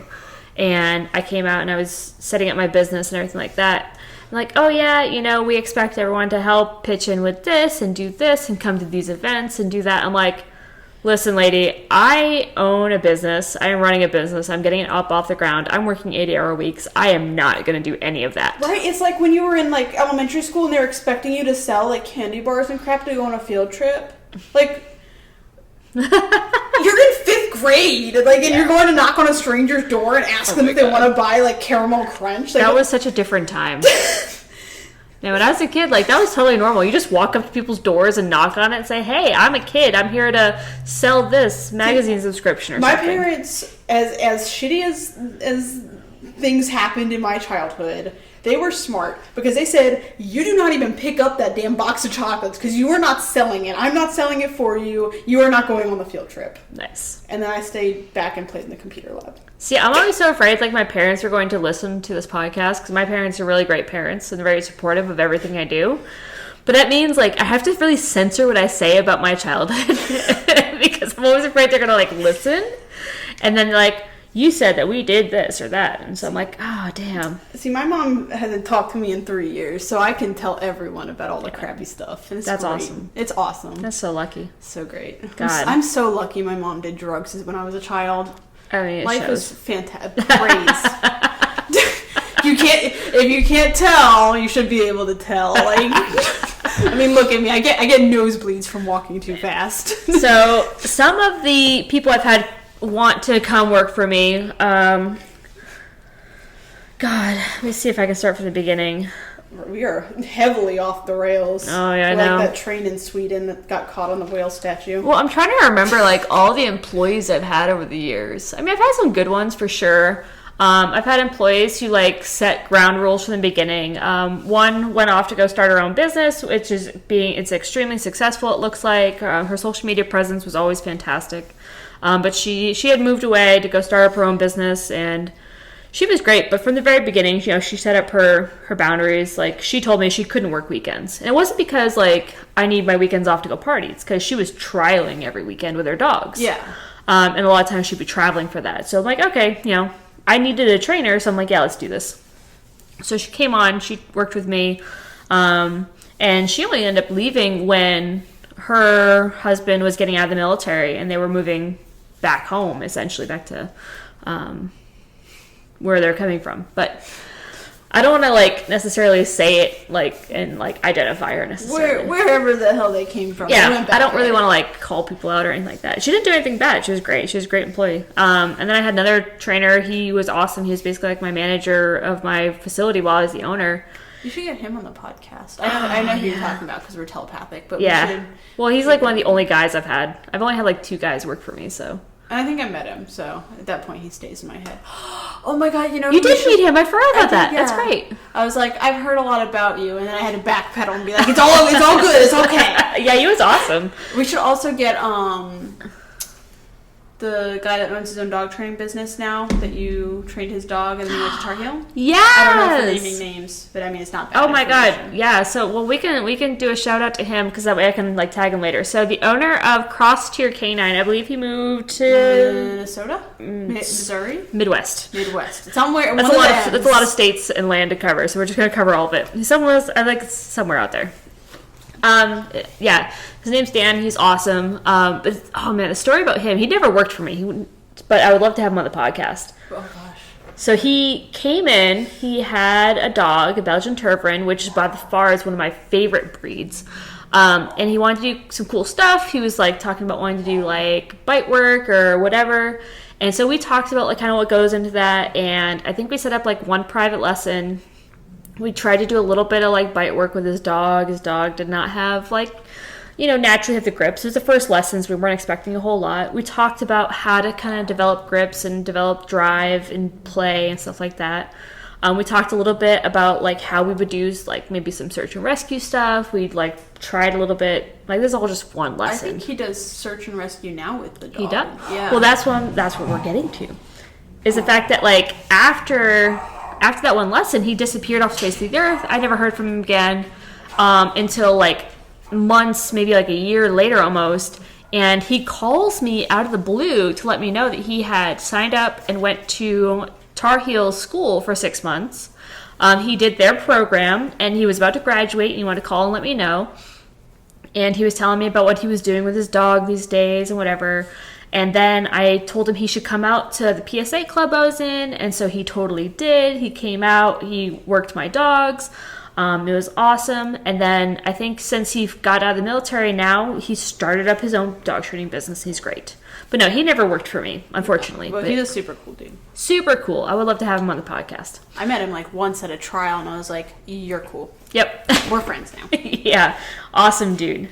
But then, so some of the apprentices that I did have that didn't work out, one, she was working as a training assistant, and she was one of those, like, what we talked about earlier, where they're kind of feeling like they're entitled to a lot more than they really should be. You're thinking of the same person. She's, like, chronically online now. That's not her name, but, like, that's like she's always online. No, like, not that one. Messaging. Okay. No. Actually, I haven't heard from this person since she quit / got fired. Oops. Yeah. So I've only ever fired, God, I think like one person in my entire time owning a business. But like it was the stupidest thing. Like we had a client dog who was a senior dog who got kind of sick, and the clients were going on vacation. And they asked us to watch their dogs because they didn't, the other option was to leave the dogs at the vet, because the dog was a senior, had diabetes, needed insulin shots, and, Wasn't this like a pug too or something? It was. Like to put on top of those health issues? Yeah. So already kind of genetically predisposed to having health issues and was having significant health issues associated with becoming old, and the dog was overweight. Yeah. So it's just a perfect storm of terrible things that have happened. And so we had the dogs in for boarding. This is back when I had the boarding facility. The morning crew came in and noticed the dog was not doing well. The dog looked pretty bad. And so they called me. I'm like, just take the dog straight to the vet. The girl that was working for me was the one who took the dog to the vet. She dropped off the dog at the vet. And after that, I guess she went back to work.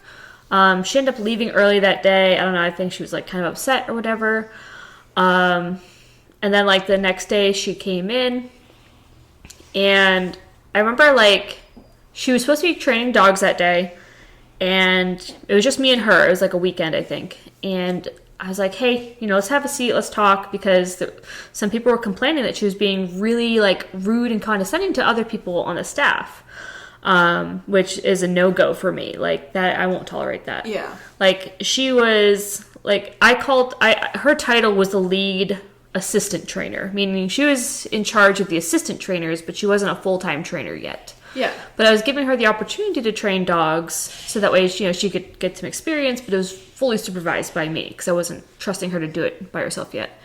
And so I was like, hey, come sit down. Let's talk about some things. And she like just straight up refused to talk to me. She's like, something like, oh, I'm not in the right headspace. I can't talk to you right now because, my head is not okay right now. I don't know what she said, but something like weird. And I'm like, I'm your boss. You work for me. Like, if we need to have a conversation, it's not optional. And she's like, well, I'm not going to do it. I'm like, okay, then you can go home. And like, she started getting her stuff and she's like, am I fired? I'm like, if you don't sit down and talk with me, then yeah, you're fired. And then she like left. Yeah. And that's the last I heard of her. So yeah, I'm like, it just blows my mind.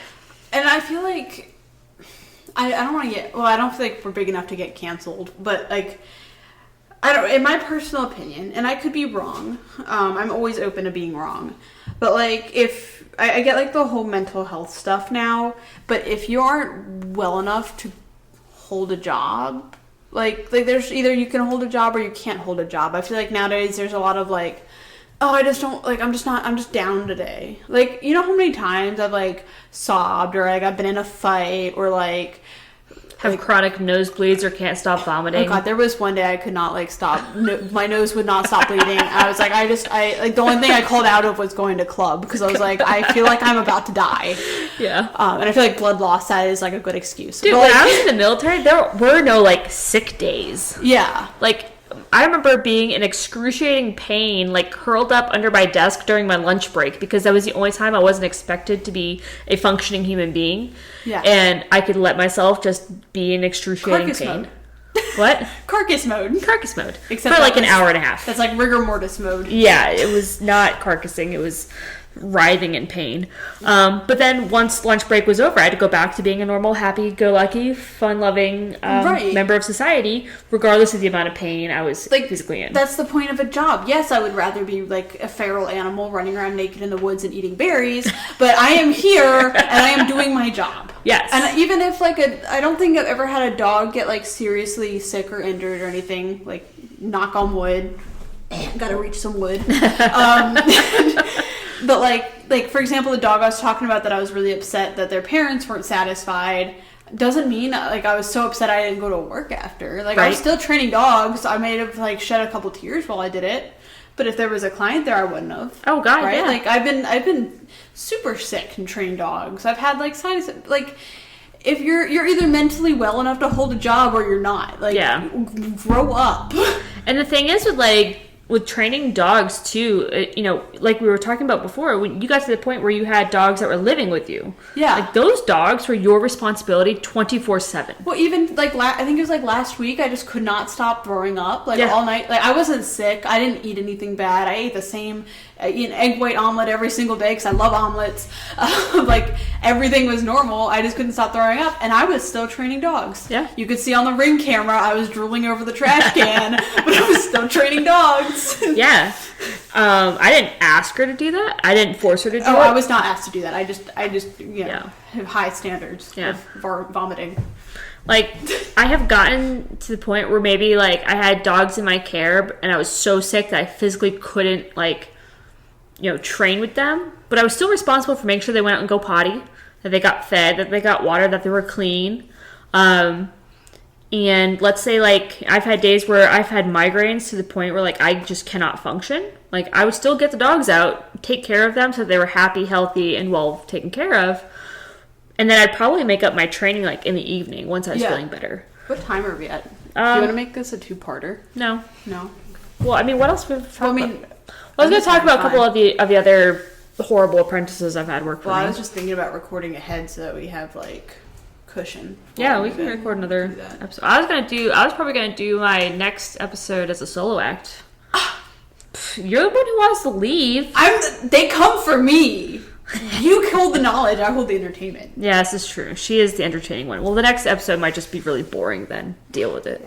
Yeah. My last tidbit on that topic is I get very annoyed very quickly, and this goes with the gym as well as my job, because I push myself to like the extremes daily. I feel like, in my typical life, that like when someone's like, I don't have the time, I don't feel like it, like all that, like, or like it's too far, it's too this, it's too that, I'm like, am I super? Like, am I like, do I have like some amazing power that you like?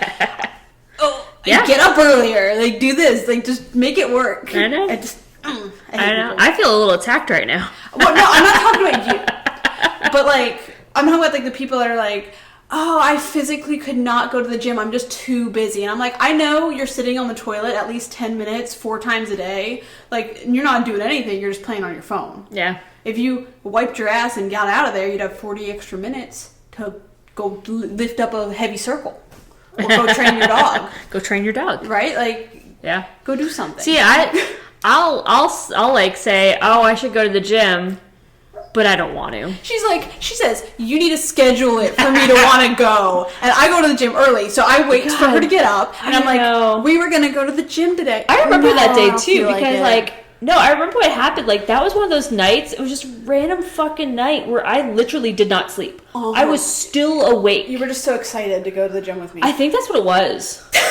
I think I was, like, thinking about going to the gym, like, all night that I couldn't sleep. But, like, the thing is that I hate going to the gym. It was just going to be I buzz you in and then we, like, part ways. Yeah. I hate going to the gym with people. Me too. That's, like, when Brendan wants to go to the gym together, we always have a fight.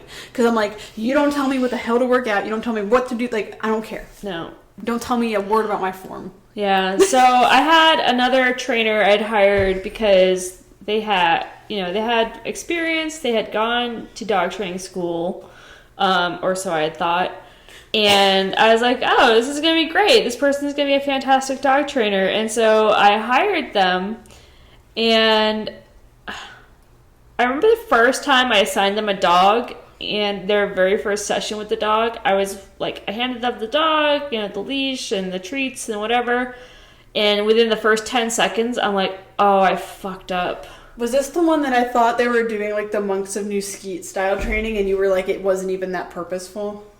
Maybe. They were just standing there holding... No, that was a different one. Oh. That was a trainer who started out as an apprentice, learning from me, and she was really, like, dedicated to the process, very much like you. Like, she really just came in for free, because she really just wanted to do lessons with her dog in exchange for, like, cleaning kennels. Okay. So she would get a free lesson, and then she would clean her kennels. But I figured while she was there, like, cleaning kennels, like, I would teach her some other stuff, talk about other things, and eventually, like, she ended up coming to work for me full time. Yeah. And then as she was working for me more and more and trying to learn more, like, she was learning from disreputable sources or unverified sources or invalidated sources. Yeah. Like YouTube trainers and TikTok trainers and people who have no idea what they're doing and just making shit up because it's the new age crap, whatever. And yeah, she left. Oh, I remember why she quit. She left, took a month off to do an internship with some, like, online Zoom class dog training thing. Like an in-person? Like over the over the computer. Video, like, it's going to be on the computer, video chatting, like, all day. But, like, an internship implies doing work. I know. It was like, I don't know. But I did the research into it, because she ended up, like, quitting while she was doing that. She quit. She's like, because she said she was going to come back after a 30-day thing she was going to do. Yeah. And the reason why I let her do it is because she said it was going to make her better at her job for me. I'm like, okay, whatever. I don't want to deny you that, because then you're just going to be butthurt about it, and then you're not going to work for me anyway. So it would have been a lose-lose.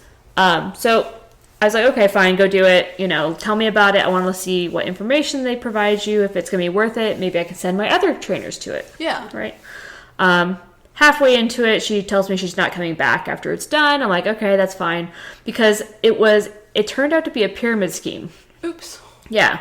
Where they, like, get her onboarded to, like, sell dog training, right? Yeah, we're going to teach you how to sell dog training, blah, blah, blah, blah. And it turned out that what she would then be paid to do is if she did that program for other dog trainers. Oh, yeah, she's going to teach other people how to train dogs.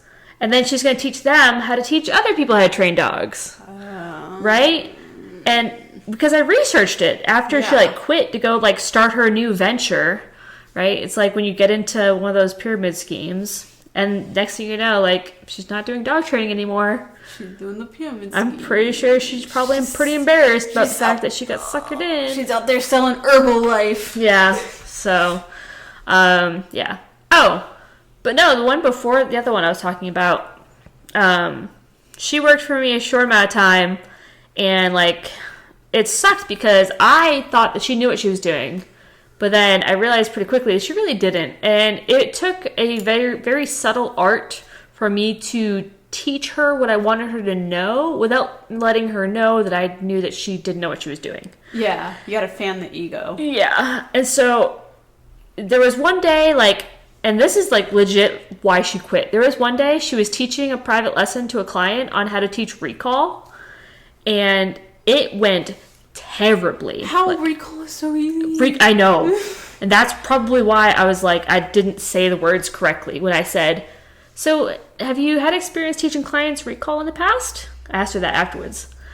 And you could tell she was immediately offended that I'd asked that. Because I think it came across do you even know how to teach recall? Okay, but do you even know how to teach? Yeah, not according to that lesson. And so she worked for me for maybe 5 more days, 6 more days, whatever. But she immediately had a bad attitude from there forward. And then one day I come in and she's there 9 o'clock in the morning. That's when I came in. She was there. And she was meeting me there. She had client dogs that had been staying with her at her house. She came in and trained at the facility during the day. And she said, I'm quitting. And she had 5 dogs that she was responsible for that I was now responsible for on top of my other 4 that I was already responsible for. And she just left. And the thing is if I was having a bad day that day and I said, I don't feel like it. That's too fucking bad. I got 9 dogs I got to take care of. And there's no one. If I quit, there's no one there to take care of them. Yeah. So, I guess that's partly why I don't have any sympathy for, the apprentices I've had in the past who just couldn't take it. Yeah. I'm too fucking bad. Yeah. If you don't want to do it, then quit. Then don't work here. Well, and I feel my short experience. Sorry, I keep getting a phone call. Oh.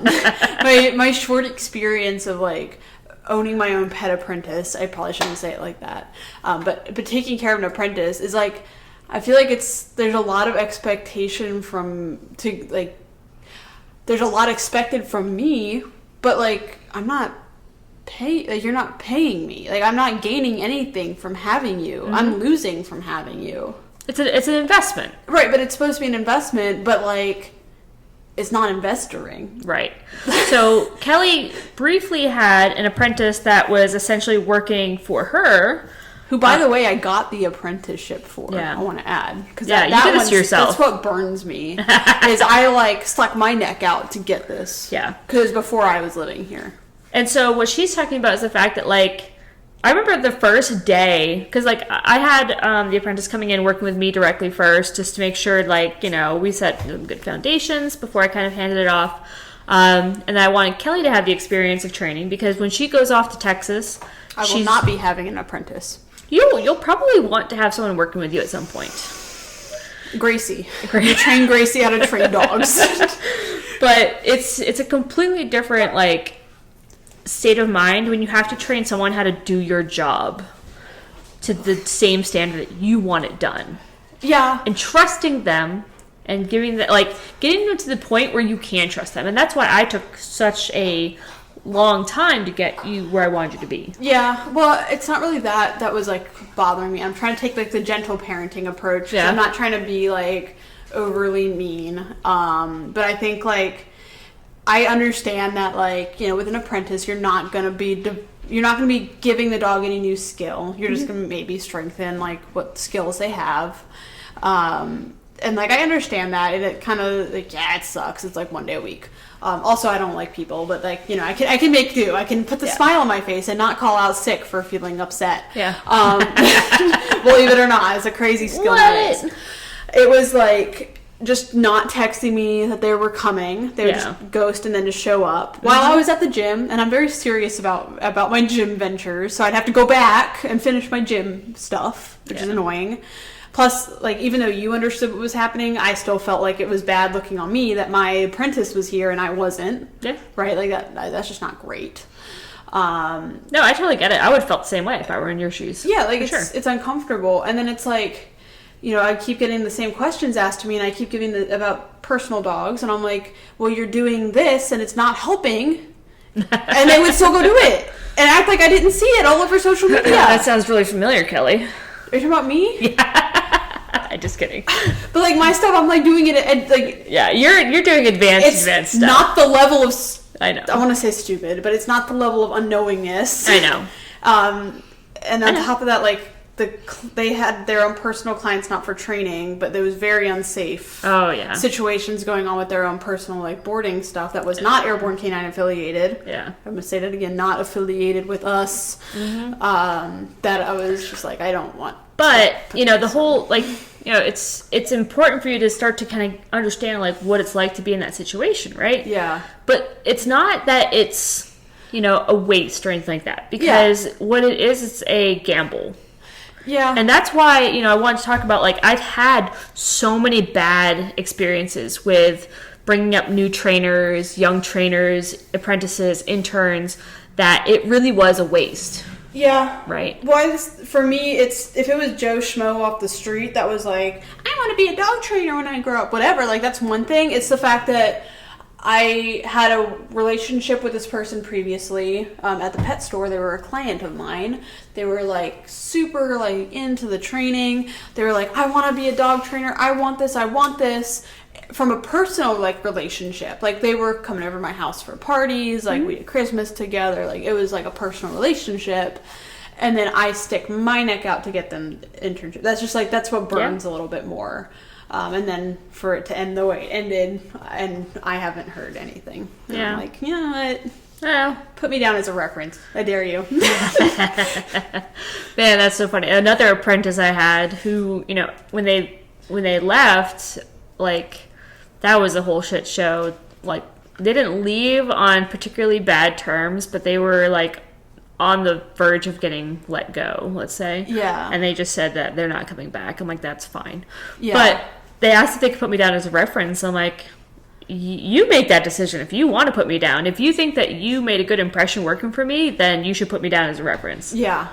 They did not make a good impression. And then now they put me down as a reference, and I get to tell the potential employers why the experience I had with them as an employee was not good. Yeah, and like as adults, right, we're able to separate the like idea of like, you burn me as a friend, which never happened, versus like you burn me professionally. Yeah. And the professional one, while that's not going to be like dramatic or anything, it's going to come back and bite you in the ass. Well, I had from some like distant high school acquaintance, whatever, was on Facebook one day, saying, fuck this job I got, blah, blah, blah. I'm just going to leave and like just ghost and, whatever. Was this T-Mobile kiosk person? No. Oh. No. I guess they just like ghosted a job, and then like they were trying to get another job or whatever. And I was like, I want to share my perspective as an employer, because I've had people come to me or message me or talk to me like, yeah, I worked for your competitor, and don't worry because I completely ghosted them and left them high and dry so I can come work for you instead. And I'm like, what are you going to do to me? Like, that's exactly what I told them. Like, first off, like, I understand that, like, you're trying to, get a job with me by telling me that you did this to my competitor, but that competitor is still an employer. I still have much more in common with that employer than I do with you as a potential hire. And that almost goes back to the gossip thing we're talking about. It's like, if I'm talking crap about that person, you're probably going to talk crap about me. Exactly. And so, I had this conversation, just trying to help them better themselves, because I told them, like, I'm not going to hire you because if you did this to them, yeah, you could potentially do it to me. I've had people do it to me in the past. Yeah. And so, like, hey, if I'm going to be your employer, like, I'm going to expect that you're going to give me 2 weeks notice, and you're not just going to ghost, right? You're not just going to disappear. You're not going to screw me over. And I was telling my buddy, like, if I'm hiring somebody and you put down a bunch of, like, your friends as your references and you say that you worked at all these places, but you don't put any references from the places you've worked, I'm going to call the places you've worked. Be like, hey, they didn't put you down as a reference. They didn't put down anybody that they worked with. I don't want to hear about your relationship with your best buddy, Dylan, or whatever. I don't want to hear how you are with your mom. Yeah. Like, I'm sure they think you're great. You're a great friend. You're a great buddy to go drinking with. I want to know what it's like to have you work for me. See, and that's why all of my friends somehow end up being my bosses. Or, all my bosses become my friends. Yeah. Minus the pet store. Yeah. Literally both of my bridesmaids in my wedding were my boss at some point. That was not me. That was not Ashley. We did not know each other at that point. So, yeah, it's so important to, like, be professional and, leave whatever previous job you have on good terms, do it professionally. Like, that said a lot about you. We talked about when you were, quitting your job for like 25 minutes because it set the tone for what I can expect from you.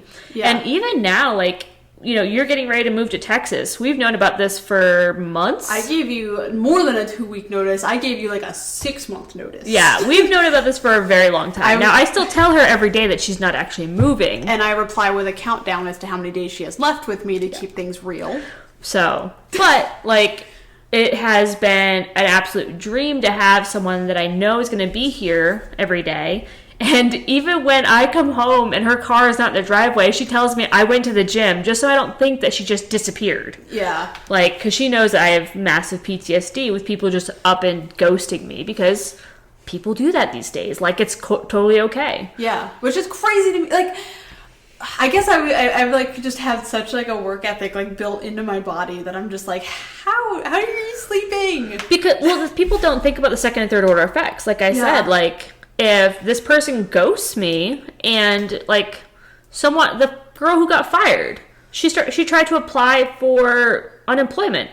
You can't get unemployment if you get fired. And so when you apply for unemployment, guess what? Me as your previous employer, I get a notification through the IRS systems, and I have to file a report on whether or not you're eligible for unemployment. And bitch, you got fired. Some of these people need to learn how to use Reddit. I know, right? I need to learn how to use Reddit. Use Reddit. But and the thing is, like, I have, other dog trainers message me or call me and, say, hey, this person is applying to work for me. Do you know them? And I'll say, yeah, I know them. This is what they did. They quit. They didn't show up. They freaked out. They don't know how to train dogs. They're whatever issue I had with them.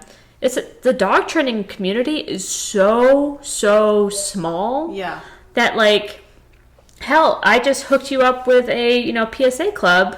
I can't believe that I'm going to know that person. You're going to know that person. That's insane. That's like meeting, like, George Washington or something. Like, that's crazy. Like, he's dead. But, like, that's crazy. Right? Read his books before you get out there. I need to. Stop telling me to read. I do have to return your stack of books. That's your stack. You can have it. One of them is not. I think there's one of them, you can't have. Yeah. We'll have to re-go through the stack. Yeah. But, yeah, I mean, the dog training community is so small. Yeah. So small.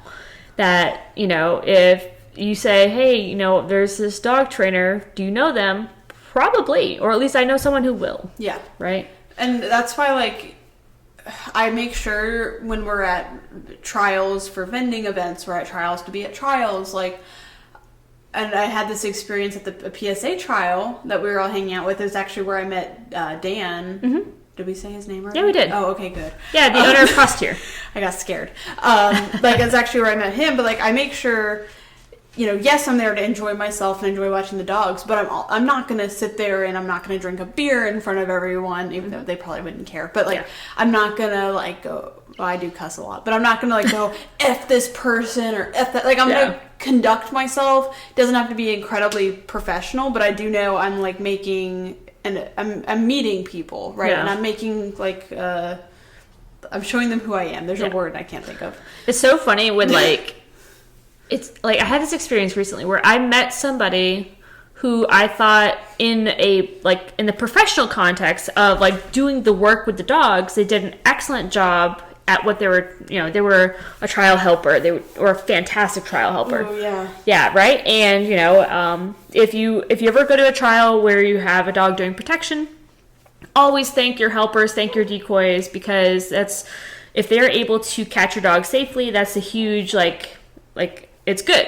It's very, very important to you. And so if they do it, you have to thank them for it. Well, I mean, not to mention you're running around a field for 10 plus minutes in a giant marshmallow suit too. It's not fun. Granted, there were only 2 people doing protection, and my routine was literally like a minute and a half. So, but still, I thanked him because he did a fantastic job.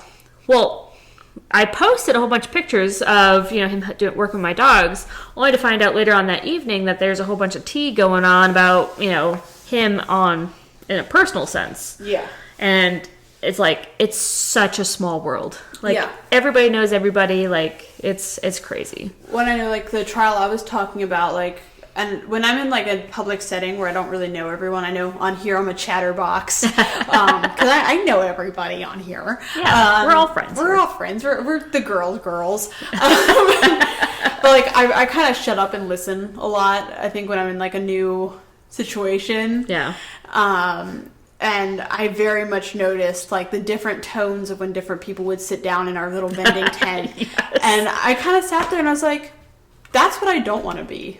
Yep. I don't want the minute I sit down, the conversation switches from an academic, intelligent discussion to gossiping about this. And let's talk about how toxic the internet is. And I'm I don't care. I want to learn about scent detection. Yeah. Shut up, please. We're talking about good things. Yeah. And that's a thing I kind of try to remind myself of a lot when we're at different trials. And even the seminar we had just, stop calling me, the seminar we recently went to, I kind of pulled you to the side and I was this put a bad taste in my mouth. This person sitting here just crap talking at each person as they would go up and do their turn. This person was talking crap about them. Mm-hmm. And I'm I don't know you and I don't like you. Yeah.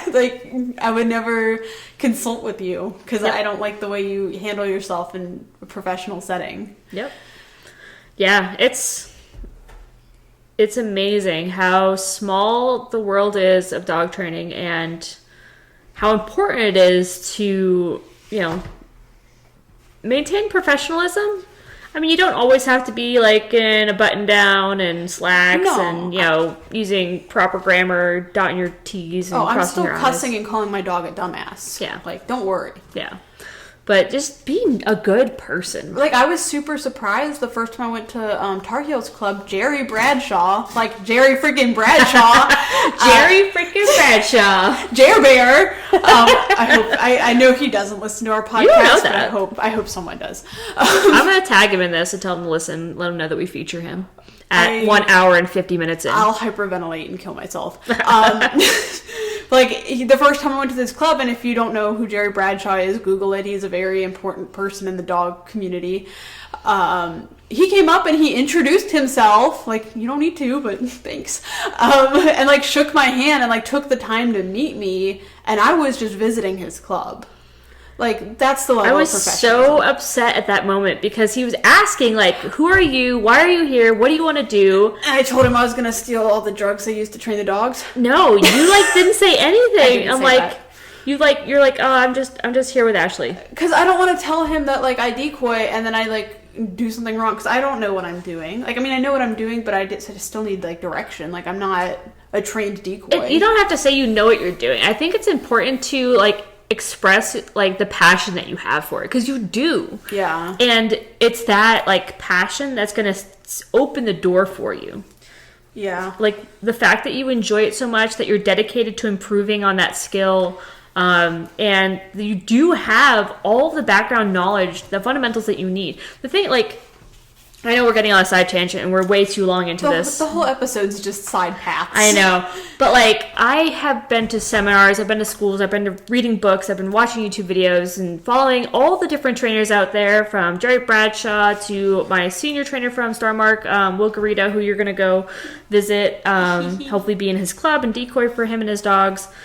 I've been trying to learn from Jerry Bradshaw, all of his material, media, books, whatever, the Monks of New Skeet, Michael Ellis, Learberg, you name it. And the thing is, watching the people at club, because I don't. Yeah. Obviously, Anne Quigley's in Tar Heels Club. That's not a secret. She's Watching her amazing. train, I haven't even talked to her, and she's kind of like watching her train has changed some of how I'm training. Yeah, and the thing is, like, you understand that it's an amalgamation of all the information you're getting from all these different trainers out there, who they all learned from a whole bunch of different trainers. Yeah, and you're putting it together to create your own like methodology. You already have so much of the information that is necessary to be a good decoy. You already have, like, when we did talk about how we do our internship with me, like, I teach you the fundamental concepts first before I let you actually put it in motion and do it hands-on. Yeah. And the same thing goes with decoying. Yeah. Right? You have to understand operant conditioning to know how you're teaching the dog. Yeah. You have to understand drive channeling. You have to understand drive. You know, the differences between prey drive and, you know, defense and pack drive and all of that. Yeah. And you have the baseline knowledge. It's just a matter of getting your hands on dogs. Well, it's like, I also feel like it's kind of a weird situation.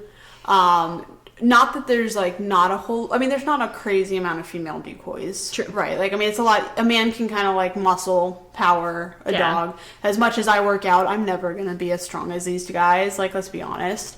Thankfully, decoying is not about being strong. Well, it's about like the grace and stuff. Yeah. But like still like training decoys, you need a little bit. It's about having practice and understanding like what is your body going to do when the dog does this. Well, but I mean, like at the end of the day, like I was working my deer speak Kevlar on tricep bites. Yeah. I think it was like on a table. I could not keep myself on the ground because that dog's freaking strong.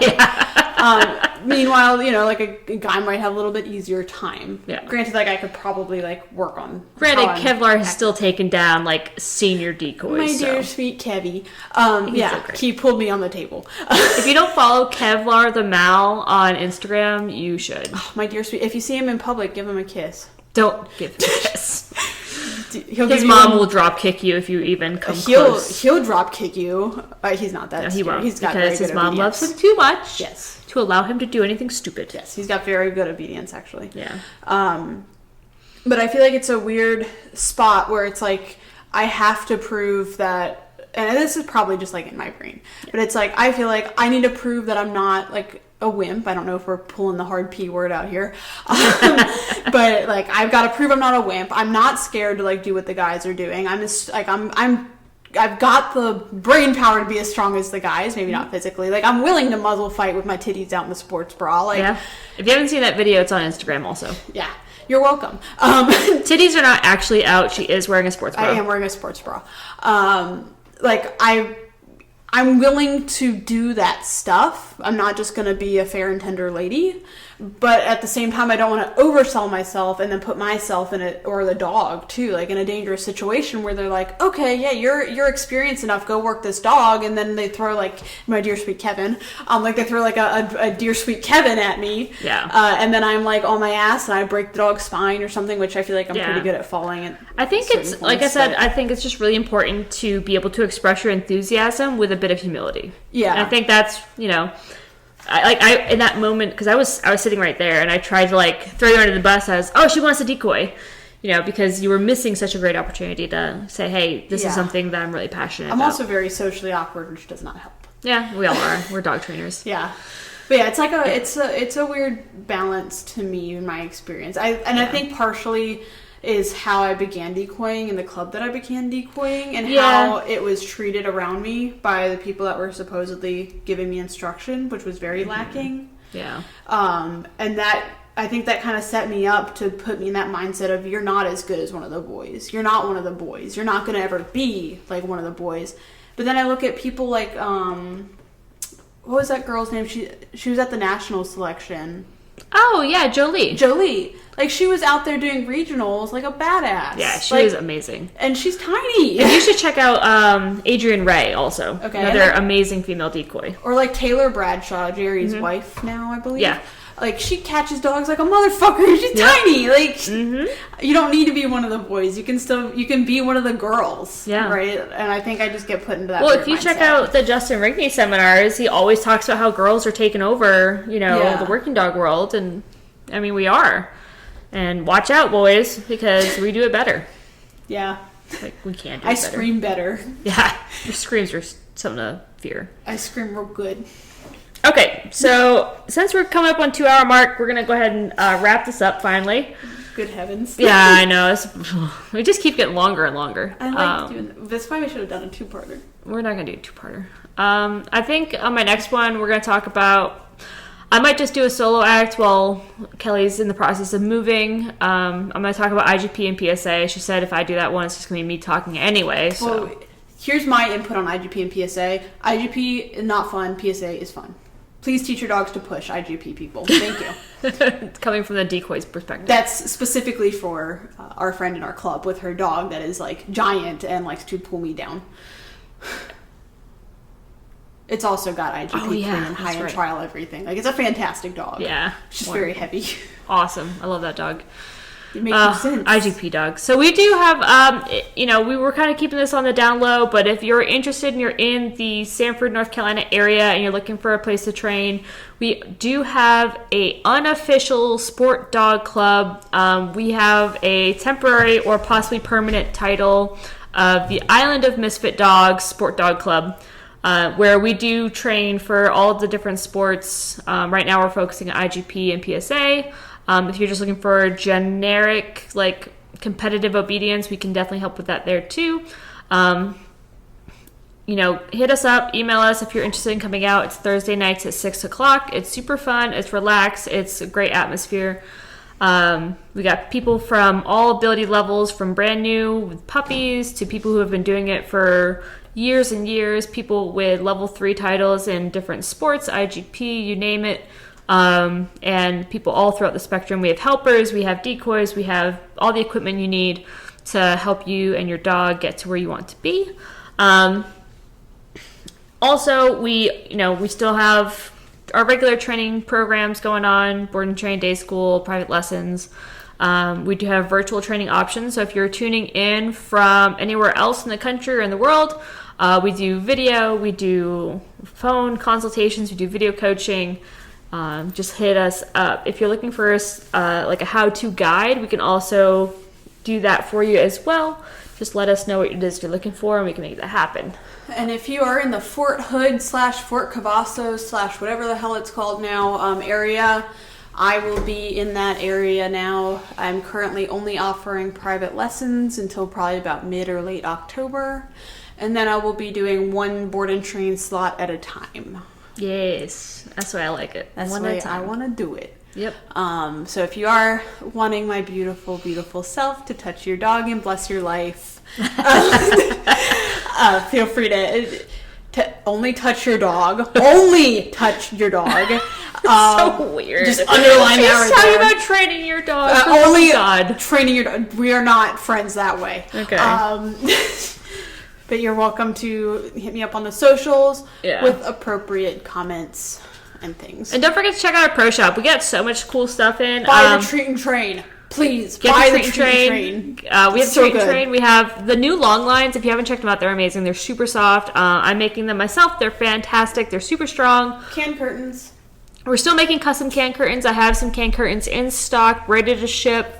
Bottle curtains, puppy curtains. We're doing flyer curtains. You name it. If you want us to customize something for a different sport, ring, French ring, Mondio ring, Belgian ring, any of the rings, let us know what you need. We can make it happen. Jugger rocks, whatever color you want, we'll make it happen. If you want it made out of Sunny D, we'll drink Sunny D. You want Arizona tea, we'll drink Arizona tea. We got you. Customized. Just if you need laundry detergent bottles, let me know in advance. It's gonna take a while. I'm not drinking that. Get one of those big like storage totes just full of laundry detergent. Yeah. But yeah, no, we got can curtains.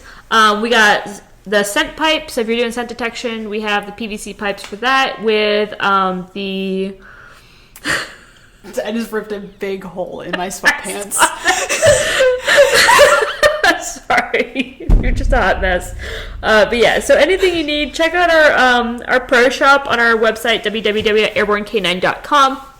Don't forget to like and subscribe, follow, share, tell your friends about how unhinged we are. If you know somebody that we're talking about, make sure you let them know to listen so that they know that we're talking about them. Good or bad. Yeah, it doesn't matter. Whatever. If you know who we're talking about, even though we're not naming names, comment it down below. Go ahead. Share a comment if you think you know who we're talking about. Please don't. I don't know how I would get sued, but I don't want to get sued. Hey, I'm not the one saying it. You're not the one saying it. We're not saying nothing. But if someone happens to mention it in the comments, we can't help that. This is a public forum. Allegedly. They can't sue me. I'm a limited liability corporation. Hold on, let me check Reddit. I'll see if... Check Reddit for me. Let me fact check this. Yeah. Chat, is this real? Yeah. Come at me. Facebook, Instagram, TikTok, YouTube. Check out our YouTube channel. I did like a instructional video on how to create a nice alert bark. If you're doing protection training and you have an issue with your dog kind of bouncing left and right while they're barking at the decoy, I do a really good barking thing. I don't know. It was great. Apparently we had a lot of people watch it, so I guess they liked it. I'm feeling called out. Yeah, it's because your dog does it, and I've been telling you to do this exercise forever. My dog looks like one of those little balls on a string with a little paddle. Yeah. Trying to hit it is just going but left and right, and left and right, and left and right. So, it also, the exercise really helps with the carjacking scenario for PSA. It was taught to me by David Papalardo, and if you don't know who that is, check him out. He's an amazing trainer, decoy helper, whatever. He's great. He does a lot of stuff with police dogs. What did I forget? My TikTok is kj.canines. My Instagram is kj.airbornecanine. Airborne Canine's Instagram is just Airborne Canine. Ashley is Nerdy Dog Trainer over on TikTok and Instagram. I don't really use Facebook that well, so don't reach out to me on Facebook. I'm the old lady, so I'm the Facebook person. Yes, reach out to me on Instagram, her on Facebook. And then Airborne just Canine reach out to Facebook. Kelley. Don't reach out to me. Yeah, it'll get to her if you reach out to me. Yeah. Probably faster. Yes. So. Kelly'd like, you have a message. I'm like, oh, thanks. And then 10 minutes later go, did you reply? No, I didn't. Yeah. Yeah, sorry. I'm busy. I'm training dogs. You're wrestling Daria. Wrestling Daria. Oh my god. So, all right. I think that's everything. Remember, like, subscribe, share, all that good stuff. Help us get more listeners, because the more listeners we get, the more content we can create for you.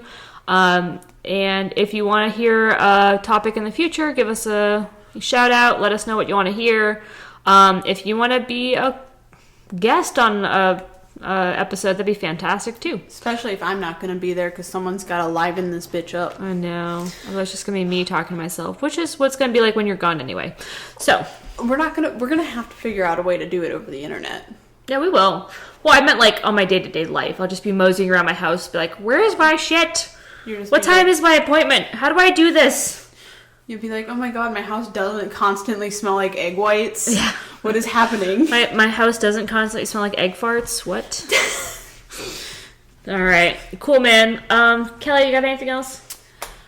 I think that's about it for me. Again, check out my TikTok, because I'm trying to make friends on TikTok. We need her to get some TikTok followers so we can do TikTok lives together. I need to go live so I can really get myself in trouble. Yes. Because the amount of times we've had to pause and edit this one. Yeah. Yeah, we do. Believe it or not, we do have to pause and cut and edit when we say stupid shit that we can't share with all of you. So I do apologize for that. If you want the goods, there's a reason it's not a live podcast. If you want to know what it is, take a guess what you think we cut out in the comment section, and we can let you know if you're right or not. It's basically 50-50 on which pet store I worked at. I mean, come on. You're gonna guess. All right. Until next time, have a good time, enjoy everything, and enjoy your day with your dog. Bye.